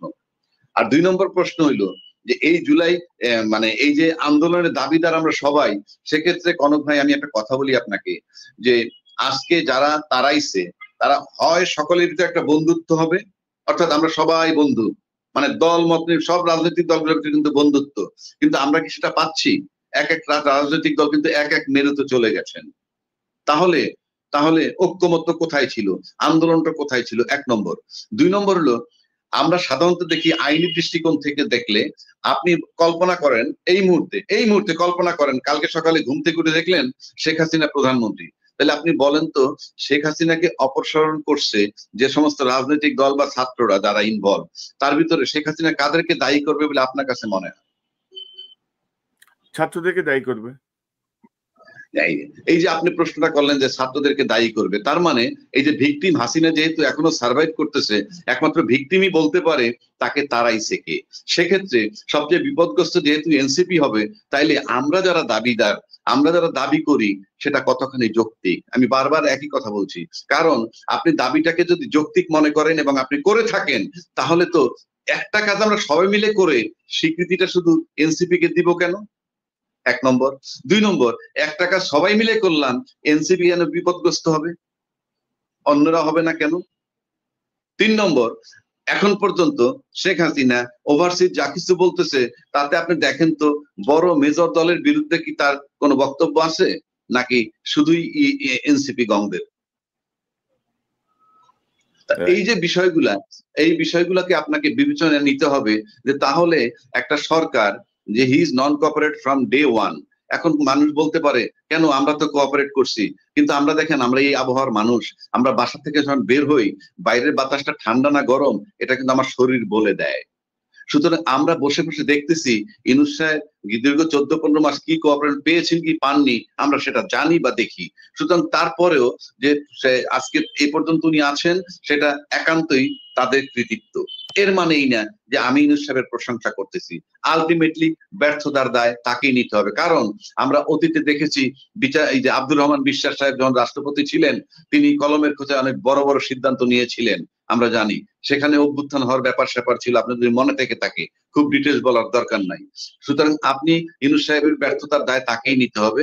আপনি মেজর কোনো সিদ্ধান্ত নিতে পারেন নাই, যদিও আপনি একটা খুব খারাপ অবস্থা আছেন, কারণ বাংলাদেশে এই প্রথম যখন উনি ক্ষমতা আসছেন, টেক ওভার করছেন, তার আগের ঘটনায় আপনার বাইতুল মালের খতিব পালায়ে গেছে, আপনার বাংলাদেশ ব্যাংকের গভর্নর পালায়ে গেছে, পুলিশ পালায়ে গেছে, অতি সম্প্রতি 10 দিন আগে একজন ডিআইজি পালায়ে গেছে, 1 মাস 2-4 দিন আগে একজন জেনারেল পালিয়ে গেছেন। এই সবকিছু মিলেলে বোঝা যায় দেশের সার্বিক প্রশাসন পরিস্থিতি এখনো টালমাটাল। সেই ক্ষেত্রে আমার কাছে মনে হয় যে এখন পর্যন্ত যে পরিবেশ ঠিক হয় নাই, এবং এটা সুনিশ্চিত। আর সেক্ষেত্রে উনি নির্বাচনটা নিয়ে গেলেন, গণভোট এবং সংসদ নির্বাচন একসাথে নিছেন। আমার কাছে মনে হয় অনেকগুলো ডাইমেনশন আছে, যেটা আমার কাছে ব্যক্তিগতভাবে মনে হয়। 1 নম্বর হলো বিএনপি একটা বড় দল, বিএনপি কালকে আন্দোলনের নামলে ইউনূস সাহেব টিকতে পারবে না, এতে কোনো সন্দেহ নাই। আমি সরাসরি কথা বলি, এতে কোনো সন্দেহ নাই। আর জামাত এনসিপি, যেটা আমি বুঝি বডি ল্যাঙ্গুয়েজে, তারা এই সরকারের বিরুদ্ধে আন্দোলনে নামবে না। এখন বিএনপি যদি নামে মাঠে, এই সরকার টিকবে না, তাকে চলে যেতে হবে। সেক্ষেত্রে আমার কাছে মনে হয় সরকারের কিছু রেসপন্সিবিলিটি উনি নিচ্ছেন, যেমন ওনার সেফ এক্সিট দরকার, সেটাই উনি এনশিওর করছেন এই প্রস্তাবটা দিয়ে, অর্থাৎ সংসদ নির্বাচন এবং গণভোট একদিনে দিয়ে। এতে কি হবে, অন্তত BNP will be satisfied, number 1। Number 2, এরপর যদি কোনো কারণে নির্বাচনে না হয় এবং তাকে চলে যেতে হয়, তাহলে অন্তত বিএনপি তাকে ব্লেম দিতে পারবে না, কারণ বিএনপির প্রস্তাব তিনি মেনে নিছেন, সুতরাং সে কমফোর্টেবলি চলে যেতে পারবেন। নাম্বার এইটা হলো একটা তার মানে মেসেজ। দ্বিতীয় মেসেজ হইলো উনি চলে যাবেন, এটাও নিশ্চিত, এই মেসেজ উনি দিলেন। আর তৃতীয়টা হইলেই যে বিচার একটা সামনে আছে, জাজমেন্ট, যে জাজমেন্টটাকে কেন্দ্র করে 13 তারিখ একটা ডেট ছিল কি, কবে তার রায় দিবে সেই ডেটটা। সেদিন সে চট করে দুপুরবেলা কিন্তু একটা ভাষণ দেওয়ার সিদ্ধান্ত নিলেন, যেখানে ঘোষণা করলেন গণভোট এবং সংসদ নির্বাচন একই সময় হবে। তো এই যে কুল ব্রেইনের এই কাজটা, এতে মনে হয় যে উনি ফেব্রুয়ারি পর্যন্ত থাকতেছেন নির্বাচন করার জন্য, অন্তত বিএনপি স্যাটিসফাইড। সেক্ষেত্রে উনি হয়তো 17 তারিখ একটা জাজমেন্ট দিতে পারবেন এই কি বলে আন্তর্জাতিক অপরাধ ট্রাইব্যুনালের। যে জাজমেন্টটা কারা প্রত্যাশা করে না সেটাও আমরা বুঝি, কারা প্রত্যাশা করে সেটাও আমরা বুঝি। সুতরাং প্রত্যাশা যারা করতেছে তাদের সংখ্যাই বেশি আমি মনে করি দেশের স্বার্থে। আর যারা প্রত্যাশা করেন না তাদের সরকারের যে শক্তি, সেই পতিত সরকারের শক্তিটা ওই টাইমটা পর্যন্ত ইউনূস সাহেব যদি প্রেফার করেন তাইলে নির্বাচনটা হওয়ার একটা সম্ভাবনা আছে বা হতে পারে। আর যদি ওই শক্তিটা মনে করে যে না ইউনূস সাহেব ফেব্রুয়ারি পর্যন্ত থাকলে পরে তাদের জন্য খুব ক্ষতিকর, তাইলে সেটা পথটা একটু অমসৃণ বলে আমার কাছে মনে হয়, 1 নম্বর। 2 নম্বর, এই নির্বাচনে মানে গণভোট এবং সংসদ নির্বাচন একই দিনে দেওয়ার মানে হচ্ছে, এতক্ষণ তো বললাম আমরা সংবিধানের বাইরে আছে, সেই প্রশ্ন আর করে লাভ নাই, কিন্তু এই দুইটা একই দিনে দেওয়ার মানে হচ্ছে এটা পরিষ্কার যে যদি হা ভোট জয়যুক্ত হয়, এবং ইন্টারেস্টিং ব্যাপার দেখেন আপনি, খুবই মারাত্মক এবং সূক্ষ্ম কৌশল, নির্বাচনটা কিন্তু হয়ে যাচ্ছে, ক্যাবিনেট কিন্তু হয়ে যাবে, মন্ত্রী পরিষদ কিন্তু হয়ে যাবে, কিন্তু তারপরে আপনি গণভোটের রেজাল্ট যদি হা জয়যুক্ত হয় তাতে, আর যদি সংবিধানের ভিতরে আমি সংযুক্ত না করি, বাংলাদেশের যে আমি ট্রেন্ড দেখে আসছি রাজনীতিবিদদের, শেষ কথা বলতে কিছু নাই, কথা পরিবর্তনশীল, যদি হা ভোট জয়যুক্ত হয় তারপর যদি সংসদে এই সংবিধানটা ইনক্লুড না করে, আমার মনে হয় না কিছু করার আছে, নাম্বার 1। নাম্বার 2, যদি এটা না জয়যুক্ত হয়ে যায় তাহলে তো জুলাই সনদ ভেস্তে চলে গেল। তার মানে আলটিমেটলি জুলাই সনদের যে আইনি ভিত্তি, সেই বিষয়টা মোটামুটি 99.99% অনিশ্চিত যে এটা স্বীকৃতি না পাওয়ার সম্ভাবনা, যেহেতু সংসদ হয়ে যাবে এবং সংসদ চলমান থাকবে। ওইটা আমরা দেখছি যে 180 দিনের মধ্যে এই করতে হবে, নাইলে ওইটা হবে, নাইলে এটা হবে। অর্থাৎ ধরেন যেটা আমি প্রথমে বলছিলাম যে এত বিশেষজ্ঞ কমিটির সঙ্গে যে ঐকমত্য কমিশন বসলো, মানে তাদের মাথায় কি বিষয়গুলো আসে নাই, তারা কি বিষয়গুলো বোঝেই নাই, বা ঐকমত্য কমিশন কাদেরকে ডাকলো, কাদের সঙ্গে কথা বললো, এটাও কিন্তু একটা বড় প্রশ্ন। এই তো সেটাই, ঐকমত্য কমিশন যাদেরকে ডাকছেন তারা যদি ফ্রম ডে 1, আমি একটা কথা বলি আপনাকে, কারণ এটা ফেব্রুয়ারি থেকে বসছে আর আগস্টের 5ই আগস্ট 2024 অভ্যুত্থান হয়েছে। আপনি এই যেদিন থেকে তারা সংস্কার কমিটিতে বসছে, সংস্কার এবং ঐকমত্য নিয়ে, তখন ওই মুহূর্তে পুরা সিচুয়েশনটা ছিল ঐকমত্য কমিশনের পক্ষে। এই কারণে, কারণ তখন পর্যন্ত বৈষম্য বিরোধী ছাত্র কিংবা ছাত্র আন্দোলন সবই ছিল গরম। তখন যে সাহস করে কেউ বলবে আপনি সংবিধানের বাইরে যাইতে পারবেন না, 90 দিনের মধ্যে বা 180 দিনের মধ্যে নির্বাচন, আমার কাছে মনে হয় ওই পর্যন্ত যারা আগস্টের অভ্যুত্থানের হিরো, তাদের যে ফ্লোটা ছিল, সেই ফ্লোর কারণে কেউ সংবিধানের বাধ্যবাধকতা নিয়ে কথা বলতে সাহস পাননি, আমার কাছে ব্যক্তিগতভাবে মনে হয়। তা না হইলে যদি বলে না আমরা কোনো ভয় পাই নাই, তাহলে আপনারা ঐকমত্য কমিশনের কথা শুনেন, বারবার তাদের তাগাদাগি দিতে ডাকছে গেছেন, কিন্তু সংবিধান যে ভায়োলেট হয়েছে, সংবিধানের 90 দিন বা 180 দিনের মধ্যে নির্বাচন হয়, প্রশ্নটা রেজ করলেন না কেন? যদি বলেন ঐকমত্য কমিশন কেন করে নাই, দরকার নেই তো, তার করবে না। যদি বলেন লোভী তারা ক্ষমতায় থাকবে, সে প্রশ্ন রেজ করবে কেন? সে তো তার সংবিধানেই চলছে, সে তো তাদের নিজস্ব সংবিধানে চলছে। কিন্তু আমরা যারা এই দেশের, আজকে বড় বড় আইনজ্ঞরাও বলেন গণভোট সংবিধানে নাই, ভালো কথা, এতদিন বলেন নাই কেন? কেন তারা শাউটিং করলেন না যে কি ঐকমত্য কমিশন নাই, সংস্কারের বিধান নাই, গণভোট নাই, ফেব্রুয়ারিতে নির্বাচন হতে পারবে না ওই সংবিধান মোতাবেক? কেউ শাউটিং করলেন না, কারণ ওই বিপ্লবী পোলাপানকে ভয় পাইতো তখন। আর এখন যখন সময় কেটে গেছে, এখন বলতেছেন এইটা। জিনিসটা আমি কি বুঝাইতে পারছি? জি জি জি জি। না, এখন ধরেন এই যে 22শে নভেম্বর সম্ভবত তত্ত্বাবধায়ক সরকারের বিষয়ে সুপ্রিম কোর্টের সিদ্ধান্ত আসবে, তো কেউ কেউ মনে করছেন যে আমরা কি আবার তত্ত্বাবধায়কে ফিরে যাব, অর্থাৎ মানে অন্তর্বর্তী সরকার কি তত্ত্বাবধায়ক সরকার হবে? অলরেডি বিএনপির পক্ষ থেকে কিন্তু এরকম কিছু কথা বলাও হয়েছে যে নির্বাচনকালীন তত্ত্বাবধায়ক সরকার। তো এটা আপনি কি হতে যাচ্ছে? আমি আনতে হয়েছে আইনে, সেখানে বলছে যে তত্ত্বাবধায়ক সরকার বাতিল, তাই তো? এখন যদি আপনার তত্ত্বাবধায়ক সরকার কালকে ফেরত আসে, তাহলে কিন্তু তত্ত্বাবধায়ক সরকার ফেরত আসলে অটোমেটিক যে এটা হয়ে যাবে তা কিন্তু নয়, আবার অষ্টাদশ সংশোধনী আনতে হবে। এখন তো 17তম হয়ে গেছে, 18তম সংশোধনী আইনে আবার তত্ত্বাবধায়ক সরকার ঢুকাইতে হবে। 2 নম্বর আসেন সংসদের ক্ষমতাটা আমি বলি, যদি তত্ত্বাবধায়ক সরকার ফেরত আসে আর সংসদ যদি বলে যে না আমরা তত্ত্বাবধায়ক সরকার বহাল করব না, তাতে কিছু করার নাই। আবার যদি তত্ত্বাবধায়ক সরকার ফেরত না দেয় কোর্ট, তারপরে যদি সংসদ মনে করে তত্ত্বাবধায়ক সরকার আবার আনবে একটা সংশোধনীর মাধ্যমে, সেটাও আনতে পারবে। এখন যে কথাটা আজকে বলতেছে, যে কথাটা বলছে বিএনপির তরফ থেকে, আপনি বলছেন যে এই সরকারের নাম, এই সরকারকে তত্ত্বাবধায়ক সরকার রূপান্তর, এটা কোর্ট করতে পারবে না, এই এখতিয়ার নাই। কোর্ট কি সরকার পরিবর্তন করতে পারে যে এই তত্ত্বাবধায়ক সরকারের অন্তর্বর্তীকালীন সরকারের প্রধানমন্ত্রী বানাই দিলাম, প্রধানমন্ত্রী তত্ত্বাবধায়ক সরকার বানাই দিলাম, পারবে না? এখন ধরেন কোর্ট যদি আদেশ দেয় যে পঞ্চদশ সংশোধনী আমি বাতিল ঘোষণা করা হলো, এখন থেকে পূর্বাবস্থায় ফিরে যাবে, তো পূর্বাবস্থায় এখন যদি কোর্ট বলে, আমি বুঝছি আপনার প্রশ্ন, কোর্ট যদি বলে যে পঞ্চদশ সংশোধনী বাতিল করা হইলো, মানে পঞ্চদশ সংশোধনী তত্ত্বাবধায়ক সরকার ফেরত দেওয়া হইলো, পঞ্চদশ সংশোধনী ন্যাচারালি বাতিল হয়ে যায়, এবং 13তম সংশোধনী যেটা ছিল, যেটা তত্ত্বাবধায়ক সরকার ফেরত আসছে, সেটাকে রেস্টোর করা হলো, কথার কথা বলছি, যদি রেস্টোর করা হলো, কোর্ট বলে দেয়, আমি তর্কের খাতিরে ধরে নিলাম, কোর্ট যদি বলে দেয় আমাদেরকে মানতে হবে, আমার কথাটা বুঝছেন, কিন্তু কোর্ট সেটা বলতে পারে না, কারণ কোর্ট তো সংবিধান তৈরি করতে পারে না। ওই রেস্টোর করার মানে কিন্তু সংবিধান, এক একটা সংশোধনী কিন্তু এক একটা সংশোধনী কিন্তু এক একটা সংবিধান, এক একটা সংশোধনী কিন্তু এক একটা সংবিধান। তো কোর্ট তো সংবিধান লিখে দিতে পারবেন না। এই যে রেস্টোর করার মানে কি, যেটা 18তম সংশোধনীর মাধ্যমে আসবে, আর আপনি সেখানে পিছেরটা রেস্টোর করে দিলেন, তাহলে কি আবার একটা প্রবলেম নিয়ে আমরা কোর্টে গিয়ে বলবো যে এটা বাতিল করে 15টারে রেস্টোর করে দেন? এটা হবে? এটা হবে? এখন আমরা যে জায়গাটায় আছি, আমরা যদি এখন গোজামিল দিয়ে যাই, সেটা ভিন্ন কথা রে ভাই। আমার এখন এই দেশে কোনো কিছুর উপর আস্থা নাই, কারণ আমরা যা করতেছি, আমরা কোনোটাই আমরা রাইট অর্ডারে নাই, আমরা সঠিক নিয়মে নাই। যেমন কয়েকদিন আগে, হ্যাঁ বলেন। এটা তো একটা আমাদের জন্য দুর্ভাগ্য, এবং আমরা ধরেন যে ঐকমত্য কমিশনে আমরা এমন একজন মানুষ আমাদের বাংলাদেশে আমরা পেলাম না, যাকে সবাই মানে একই সঙ্গে শ্রদ্ধা করে বা যার কথার গুরুত্ব দেয় বা যিনি বোঝেন। আমাকে বিদেশ থেকে লোক হায়ার করে আনতে হলো, তিনি গোজামিল লাগায় একবার দেশ থেকে চলে গেলেন, তাকে আমি আবার এনে উপদেষ্টার মর্যাদা দিয়ে আমার সহকারী বানাইলাম, মানে একটা কি বলবো, মানে একটা বাপের তালুকদারের মতো অবস্থা আর কি।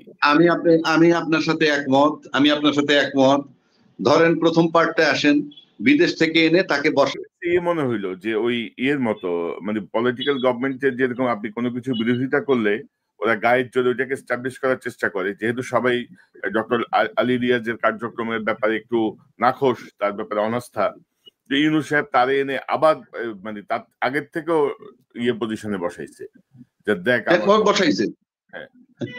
হ্যাঁ, ইউনূস সাহেব ক্ষমতা দেখাইলো, আমি মানলাম, হ্যাঁ বসাইলো, আমরা প্রতিবাদ করি না কেন এখনো বলেন? আমরা কেন প্রতিবাদ করি না? আমরা যদি এই জিনিসটাই বুঝতাম, তাইলে কি আমরা এত এই অবস্থায় আসতাম জুলাই বিপ্লবের পরে? আমাদের যদি সেই সেন্সিবিলিটি থাকতো বা আমাদের যদি সেই দেশপ্রেম থাকতো, আমরা কি এই পর্যন্ত আসতাম? সেইটাই তো বলতেছি। তাহলে যিনি বলবেন সেখানে বসে সে তার অ্যাডভান্টেজটা নিতে থাকবেন, আপনি কি করবেন? যে যেখানে বলবে সে তার সুবিধাটা নিতে থাকবে। আমরা যে ঢাল নাই তলোয়ার নাই, তার সাথে কিছু করতে পারলাম না, আর এই আমরাই নাকি হাসিনাকে আন্দোলন করছি 15 বছর।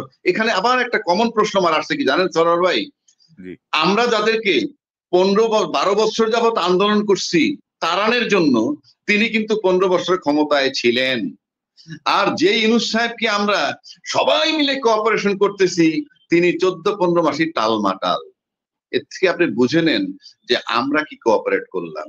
বরং এই যে এতদিন থাকলো ইউনূস সাহেব, এই আলী রিয়াজ রে নিয়ে, এই বিদেশি লোকরে নিয়ে, নাগরিকত্ব নাই এদেরকে নিয়ে, ইত্যাদি ইত্যাদি বলি, অথচ আবার তাদের ডাকে সাড়া দিয়ে যাচ্ছি, আবার তাদের কাছে গিয়ে বসতেছি, কারণ একটাই, যে কোনো ভাবে নির্বাচনটা হইলে ক্ষমতায় যেতে চাই। আমার কাছে মনে হয় জুলাই সনদের আইনি ভিত্তি কারো মাথায় নাই, এবং এটা নিয়ে কেউ বিন্দু মাত্র ভাবতেছে না, যার জন্য এখন আবার একটা কথা আসছে, এনসিপি নাকি তলে তলে আপোষ করতে চাচ্ছে, সিট ভাগাভাগি করতে চাচ্ছে, মানে আমরা যাচ্ছি কোথায়? আপনি বলেন তো, গণতন্ত্রে এইটা কি পারমিট করে যে যতগুলো পার্টিসিপেট করবে এদের সাথে আঘাত করে সিট ভাগাভাগি করে আপনি ক্ষমতায় চলে যাবেন? তার মানে আলটিমেটলি আমরা কিন্তু সেই নির্বাচনটা যদি হয়ে যায় যথারীতি, নির্বাচন এবং গণভোট যদি একসাথে হয়ে যায়, আপনি নিশ্চিত থাকেন গণভোটের কোনো গুরুত্ব থাকবে না, এবং এই নির্বাচন হয়ে যারা বসে যাবে তারা কিন্তু সেই পুরনো ধাঁচের পুরনো সংবিধানে ঢুকে যাবে অটো। যদি বলেন কোন বিধানে, কোনো বিধান নাই, ঢুকে গেলাম এবং 5ই আগস্টে যে সংবিধানটা ছিল সেই সংবিধান নিয়েই বসে গেলাম। তো এখন ধরেন সংবিধানের প্রসঙ্গে আসছি আমি, এই যে গণভোটে দেখা যাচ্ছে যে মানে গণভোট তো এতদিন জানতাম যে হানার উপরে হয়, এখন এখানে 4টা প্রশ্ন ঢুকতেছে, জনগণকে কাছে তুলে ধরা হচ্ছে। এর মধ্যে বিএনপির একটা প্রধানতম বিষয় হচ্ছে যে তাদের যে দেয়া নোট অফ ডিসেন্ট গুলো, সেই নোট অফ ডিসেন্টের জায়গাটা কিভাবে গণভোটে আসবে বা গণভোটে আসে নাই, অর্থাৎ বিএনপি মহাসচিব সালাউদ্দিন সাহেবও বললেন যে সরকার তাদের সঙ্গে এক ধরনের 2 নম্বরই করছে, এরকম একটা বিষয়। তো গণভোটটার এবং নোট অফ ডিসেন্ট আমরা কিভাবে এটা আসলে সমাধান হতে পারে মনে করেন আপনি? দেখেন, ফ্লোটিং ভোটার যারা বা ফ্লোটিং জনগণ, তাদের গণভোটে তো তারাও ভোট দিবে।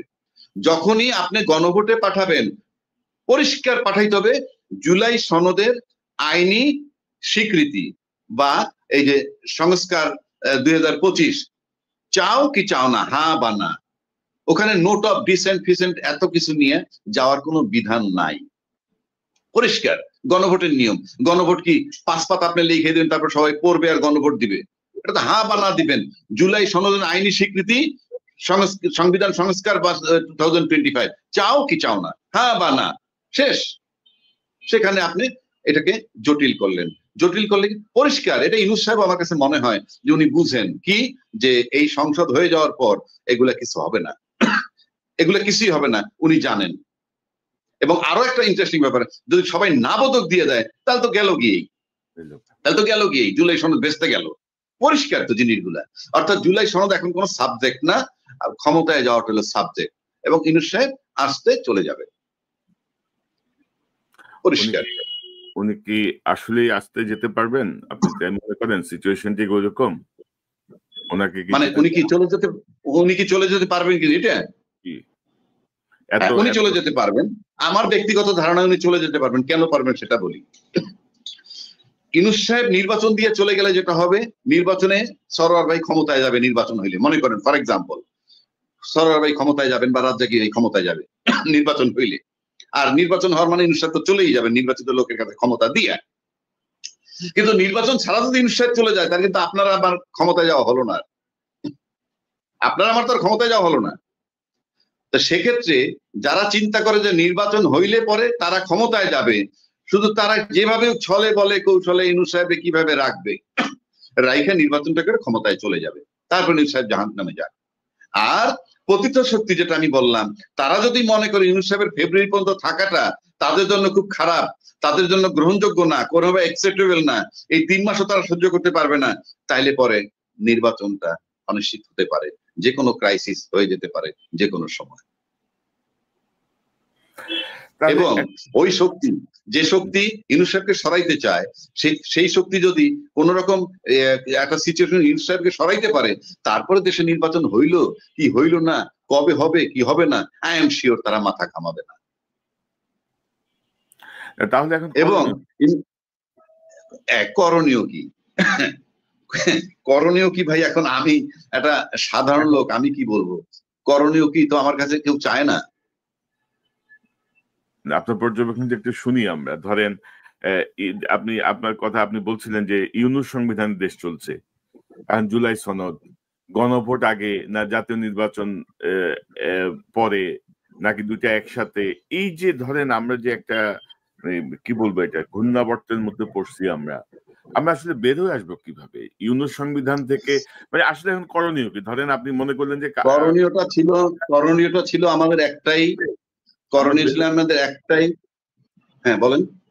মানে আমাদের একটা ভুল আমরা সংশোধন করব, বা আমরা আবার নতুন করে একটা পদক্ষেপ নিয়ে আমরা আগের বিষয়গুলো রিকভার করব for the shake off the country, তো আমাদের আগামীকাল সকাল থেকে আমরা কি করতে পারি, মানে সমাধান কি গ্রহণযোগ্য কিভাবে হতে পারে? আমি যদি দায়িত্বে থাকতাম, আমি প্রথম একটা গণভোট করতাম যে আন্তর্জাতিক অপরাধ ট্রাইব্যুনালে যে বিচারগুলো হচ্ছে সেই বিচারগুলা সকলে দেশবাসী আগে চান কি চান না, হা বা না ভোট দেন। আমি প্রথম যাইতাম সেখানে, এবং আমি নিশ্চিত করে বলতে পারি সেখানে হা জয়যুক্ত হতো বিপুল ভোটে।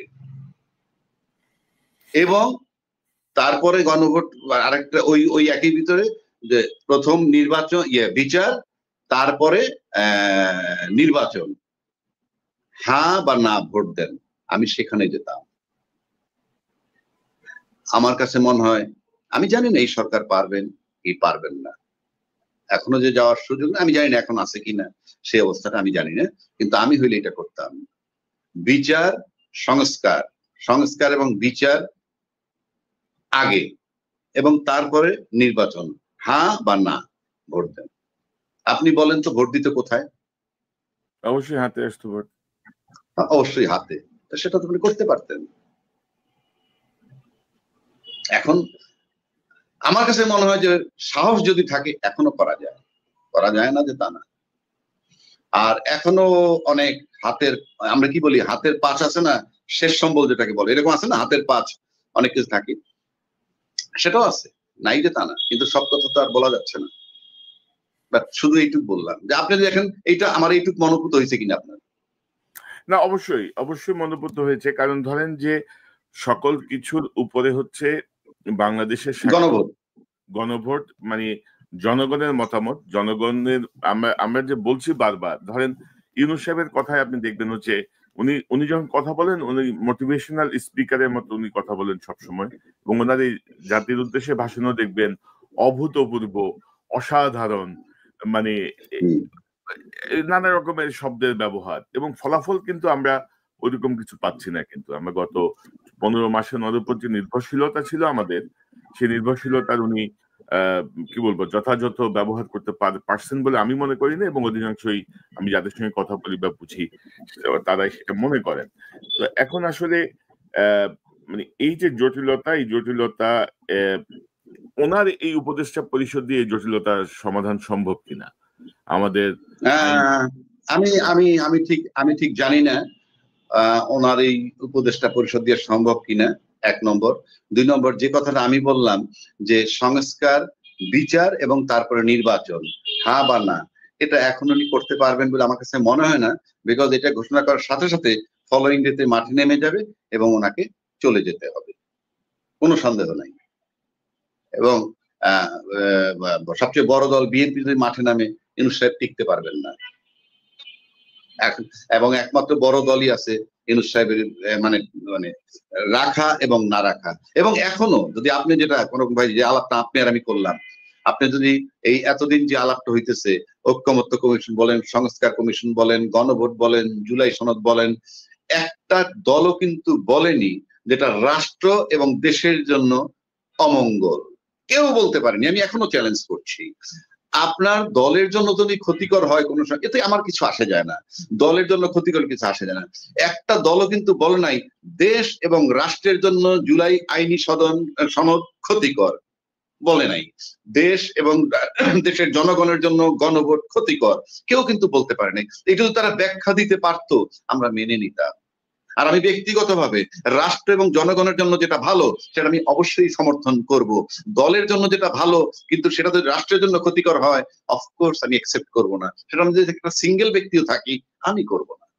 এখন বলতে পারেন এতে কিছু আসে যায় না, ইয়েস কারেক্ট, কিচ্ছু আসে যায় না। কারণ আমরা দেখছি তো 1400 লোকের প্রাণ গেল, তার ভিতরে বড় দলে নাকি 427 জন লোক মারা গেল, 16 বছর যাবত আয়না ঘরের ভিতরে নির্যাতিত হইল, বুকের তাজা গুলি, 57টা সেনা অফিসার মরে গেল, দেশের সার্বভৌমত্ব নাই, 10 লক্ষ রোহিঙ্গা ঢুকে গেল, শাপলা চত্বরে হামলা হইল, পুরাটা দেশ নীরব। এমন ভাবে ইউনূসের বিরুদ্ধে আমরা লাগলাম, ইউনূস সাহেব এই সরকারের বিরুদ্ধে, যে পিছের 16 বছরের ইতিহাসই নাই। এর মানেই না আমি এই সরকারের সমর্থন করি। আপনি নিজে বুঝছেন এতক্ষণ আমি কি বললাম। So this is very painful. আমাদের যে প্রধানতম যে রাজনৈতিক দলগুলো, বিশেষ করে বিএনপি এবং জামাত, যারা ধরেন 15-16 বছর ঐক্যবদ্ধ আন্দোলন করলো, গালাগাল সহ্য করলো, মার খাইলো, গুম হইলো, মামলা হইলো, তো তাদের দায়িত্বশীলতার কি তারা পরিচয় রেখেছে 5ই আগস্ট পরবর্তী সময়ে বিএনপি জামাত এই প্রধান দুইটা দল? ঘটনা কি জানেন, যে বিষয়টাকে আপনাকে টাচ করে না সেটার জন্য আপনার ফিলিংস থাকবে না। যেমন ধরেন আপনি রাস্তায় হাঁটতেছেন, কষ্ট দিচ্ছে ইত্যাদি। আমার দেশে যত রাজনৈতিক আন্দোলন হোক, অভ্যুত্থান হোক, গণ অভ্যুত্থান হোক, পুলিশের লোক মারুক, আর্মিতে মারুক, যে যেখান থেকে মারুক, আয়নাগরে থাকুক, অমুকখানে দেন, তো আপনি বলেন তো কোন রাজনৈতিক নেতা বা নাতি তাদের একটা চুল পর টাচ হয়েছে এই আন্দোলনে? একটা চুলও তো ছেড়ে নাই কারো। বাংলাদেশে আমাদের দেশে যত রাজনৈতিক নেতা তাদের কোন আপনি 85% পাবেন যে তারা বহির্বিশ্বে থাকে। আর রাস্তায় যারা আন্দোলন করে তারা হ্যান্ড টু মাউথ, ভিক্ষুক, শ্রমিক, বাদাম বেচে, এরা বেচে, স্লোগান দিয়ে মাঠে নামে, 500 টাকার বিনিময়ে একটু 1 প্লেট বিরিয়ানির বিনিময়ে যায়, ডেড বডি গুলা কাউন্ট হয়। অর্থাৎ রাজনীতিবিদদের নেতা বলেন, নাতি বলেন, ছেলে বলেন, নাতি বলেন, সব তারা বিদেশে পাঠায়। আর এই দেশে যারা সাধারণ হ্যান্ড টু মাউথ, অভাব, দারিদ্রতার মধ্যে আছে, তাদেরকে তারা মাঠে পাঠায়। এবং মাঠে যাদের ডেড বডি হয় তখন সেগুলোকে তারা ক্যাশ করে রাজনীতিবিদরা, এবং কোনো টাচ করার কোনো কারণ নাই। কারণ নিজের পিতা মারা গেলে বড়জোর দুপুরবেলা ভাত খায় না, দাফন দিয়ে রাতে খায়। সেখানে অন্য বাড়ির অন্য সন্তান মারা গেলে কেন আপনাকে টাচ করবে? আপনি বলেন তো, কি কারণে টাচ করবে? আপনি হেলিকপ্টার দিয়ে গুলি করে যখন মারেন, হেলিকপ্টার দিয়ে গুলি করে মারে, আমি এমন বক্তব্য পাইছি একজনে গুলি করে তার ওয়াইফ নাকি তারে বলছে যে তুমি যখন গুলি মারতে তোমাকে হিরোর মতন মনে হয়েছিল। আরে ভাই, সভ্য জগতে কোথাও আছে নাকি যে নিজ দেশের আর্মি নিজ দেশের নাগরিকরে মারে, নিজ দেশের পুলিশ নিজ দেশের লোকেরে মারে? কোথায় আছে? আপনি এটাকে আইন বানায় নিছিলেন। আপনি এটা সবাই, র্যাব সৃষ্টি করছে কারা? র্যাব তো সবসময় লোক মারছে, যখন যে ক্ষমতায় ছিল তখন লোক মারছে। আপনি একটা রাষ্ট্র বানান কিভাবে? এরকম একটা বাহিনী ক্রস ফায়ার দিবেন, গুলি করে মেরে ফেলবেন। আজও যদি আওয়ামী লীগ ক্ষমতায় থাকতো 29 সাল পর্যন্ত খালি জঙ্গি দমনই হইতো। এখন জঙ্গি কোথায়? এখন জঙ্গি কোথায়? এই যে নাটক 24 আওয়ার্স, ডেড বডি যদি আপনার রাজনীতির সূত্র হয়, ব্লাড যদি আপনার রাজনীতিতে টিকে থাকার ইয়ে হয়, আমি এখন পর্যন্ত গ্যারান্টি আবারও রক্তের খেলা হবে। যে ক্ষমতায় নির্বাচনের মাধ্যমে আসলেও রক্তের বন্যা বলবে। এবং আমার কাছে মনে হয় যে 1400 ডেড বডি, তারপরে এই খতিব পালানো, গভর্নর পালানো, এবং এই কি বলে সিনা হত্যা, আয়নাগর, সেনা অফিসার হত্যা, রোহিঙ্গা ঢুকানো, ৭৭ হত্যা, it is not so easy. এত সহজে বোধহয় যাবে না। আমার কাছে মনে হয় বরং আমরা সেকেন্ড স্টেজে ঢুকলাম। আপনি জুলাই আন্দোলনটাকে ধরেন, আমার কাছে মনে হয় যে আলটিমেটলি আমরা সেকেন্ড স্টেজে ঢুকতে যাচ্ছি বলে আমার কাছে মনে হয়। ওটা, এবং আমি আপনার সঙ্গে যদি সাপ্লিমেন্ট করি, ধরেন আমাদের প্রধান দুইটা দল বিএনপি জামাত, ধরেন জামাতের 5 জন নেতাকে ফাঁসিতে ঝুলাই মেরে ফেলছে হাসিনা।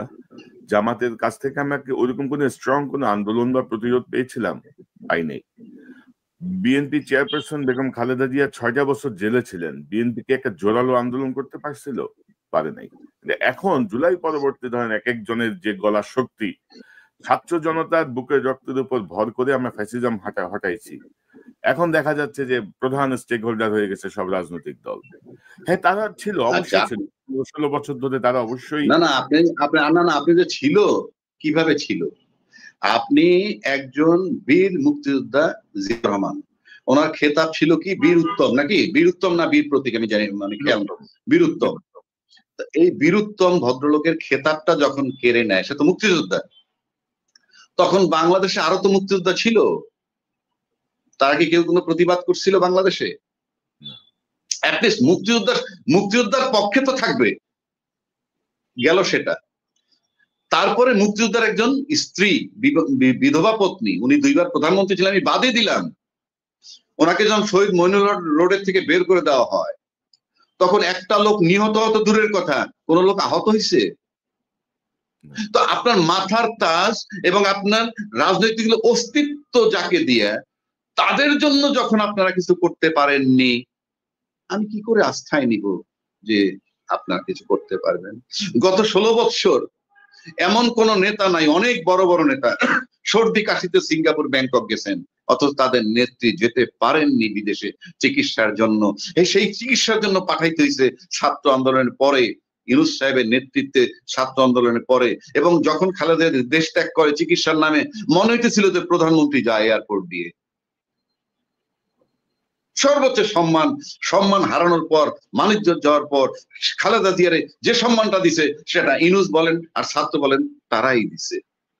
আজও কিন্তু রাজনীতির মাঠে, বরং রাজনীতির ইলেকশন হবে সামনে, কোথায় বেগম খালেদা জিয়ার আলোচনা? আমরা তো দেখি না যে খালেদা জিয়ার বাসায় যাচ্ছে 5 জন ডেইলি, একটা সোশ্যাল মিডিয়া আসতেছে, ওনার সাথে বসতেছে, কথা বলতেছে, আমরা তো দেখছি না। সে অসুস্থ, আমি যদি বলি অসুস্থ, 3টা সিটে তো তার নাম আসছে যে উনি দাঁড়াবেন, ইলেকশন করবেন। কিচ্ছু না হোক, তার বাসায় তো আমরা যাতায়াত দেখি না।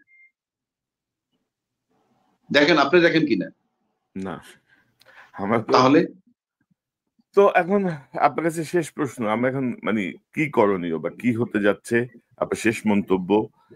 আমরা কি আবার কোনো ফাঁদে পড়লাম? আমরা কি আবার কোনো অস্থিতিশীলতা দিকে যাচ্ছি? আমরা কি আবারও কি মানে আমাদেরকে বুকে রক্ত দিয়ে অনেক কিছুই প্রতিরোধের জন্য প্রস্তুতি নিতে হবে? আমরা সেটা কই যাচ্ছি? আমার কাছে যেটা এখন সিম্পল, আমি যেটা মনে করি, আপনি যে নির্বাচন, আমি জানি না নির্বাচন হবে কিনা, ধরা নিলাম তর্কের ক্ষেত্রে হয়ে গেল, সেটা সাস্টেনেবল হবে না। তারপরে আপনার এখন টার্নিং পয়েন্ট আছে অনেকগুলা, 17 তারিখের জাজমেন্ট, ওদিকে আর্মি কিছু কাস্টডিতে আছে, তাদের ট্রায়াল চলতেছে, সবকিছু মিলে কিন্তু সিচুয়েশন উত্তপ্ত। আমরা সারফেসে যা দেখি, সারফেসের নিচে অনেক কিছু থাকতে পারে, কারণ এক একটা ফাংশন এক এক রকম। আমরা কাগজে কলমে নির্বাচন নিয়ে, গণভোট নিয়ে দৌড়াচ্ছি, ইনফ্যাক্ট অন্য জায়গায় কি হচ্ছে আমরা জানি না। তবে আমি ব্যক্তিগতভাবে আমার কাছে একই কথা মনে হয় যে আমাদের যে বিজয়টা হয়েছে, সেই বিজয়টা হইলো হাসিনার মতো একটা ফেসিজম বা ফেসিস্ট শক্তিকে পরাজিত করছে এই দেশের মানুষ, সেটা একটা প্রথম বিজয়। দ্বিতীয় সুসংবাদ হইলো যে বাংলাদেশে আর যাই হোক, সে মানে ওই ওনার মতো একজন ব্যক্তি বাংলাদেশে আর আসবেন না, এটা দ্বিতীয় সুখবর। আর তৃতীয় সুখবর হইলো দেশটা হয়তো একটা জায়গায় গিয়ে আলটিমেটলি দাঁড়াবে, এবং সেই স্টেজে আমরা ঢুকতে যাচ্ছি বলে মনে হয়। জি, অ্যাডভোকেট আবুহিনা রাজ্জাকী, আপনাকে ধন্যবাদ। আসলে ধরেন এত জটিল বিষয় যে এই আলোচনা, এটার কোনো সমাধান দেয়া বা এটা বের করা খুবই কঠিন। এখন কিছুটা ভাগ্যের উপর ছেড়ে দিতে হবে, জনগণের উইলের উপর ছেড়ে দিতে হবে কোন দিকে যায়। না, আমি আপনার সাথে একমত। আমার ব্যথার জায়গা একটাই, আমি আবারও রিপিট করে যাচ্ছি যে আমি যদি থাকতাম তাহলে আমি বলতাম সংস্কার, বিচার, তারপরে নির্বাচন, হ্যাঁ বা না বলুন, আমি এই গণভোট করে ফেলতাম। ওইটাই, আমরা তো ইউনূস সাহেবের উপর আস্থা রেখে এখন অনেকে মনে করেন যে আমরা একটা আসলে অনেক ভুল সিদ্ধান্ত নিয়েছি। ইউনূস সাহেবের ব্যাপারে আমি বলে দিতে পারি আপনাকে, এখানে যদি বলেন ইউনূস সাহেবের ব্যাপারে একদম জাস্ট ফুল স্টপ, আপনি ওনার কাছ থেকে আর কিছু পাবেন না। যদি আশা করেন সেটা বোকামি। যেমন আপনি যদি একটা নায়িকার দিয়ে ছবি বানাইতে চান এবং আপনি পরিচালক হন, আপনি শুটিং করাচ্ছেন, আপনি 2 মাস 3 মাস শুটিং করাইছেন, এই 2 মাস 3 মাস পরে বলতেন না আরো চাই, 4 মাস পরে আপনাকে ফুল স্টপ দিতে হবে। হয় তাকে দিয়ে ছবি করবেন, নয়তো নতুন নায়িকা বানাবেন, এর ইন বিটুইন কিছু নাই। আবার এক্সাম্পলটা আমার পছন্দ হয়েছে রাজ্জাকী ভাই, একদম খুব পারফেক্ট আপনি এক্সপ্লেইন করছেন, এটা খুবই পছন্দ হয়েছে আমার। তবে লাস্ট যে বিষয়টা আপনি বলছিলেন যে তর্কের খাতিরে যদি ধরেও নেই যে নির্বাচন হয়ে গেল বা হবে, এই যে তর্কের খাতিরে শব্দটা কেন আসলো? নির্বাচন নিয়ে যে অনিশ্চয়তা মানুষের মধ্যে কাজ করছে, আপনি কি সেটাকেই সাপোর্ট করলেন? না, আপনি এখানে অনেকগুলা ফ্যাক্টর আছে।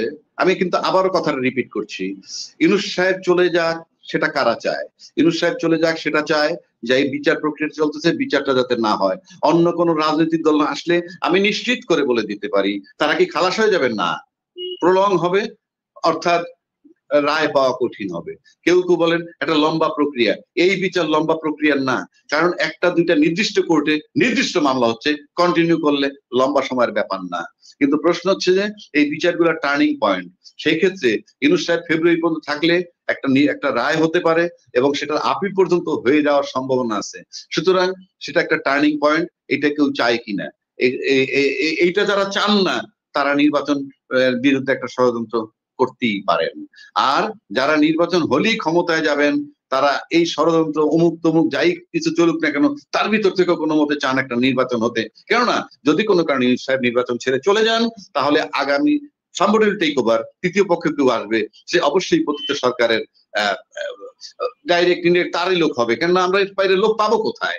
এবং সেক্ষেত্রে নির্বাচনটা যদি আবার 2 বছরের জন্য ঝুলে যায় তাহলে নির্বাচনে যাদের বিজয় সুনিশ্চিত তারা কি চাইবে আবার 2 বছর ঝুলুক?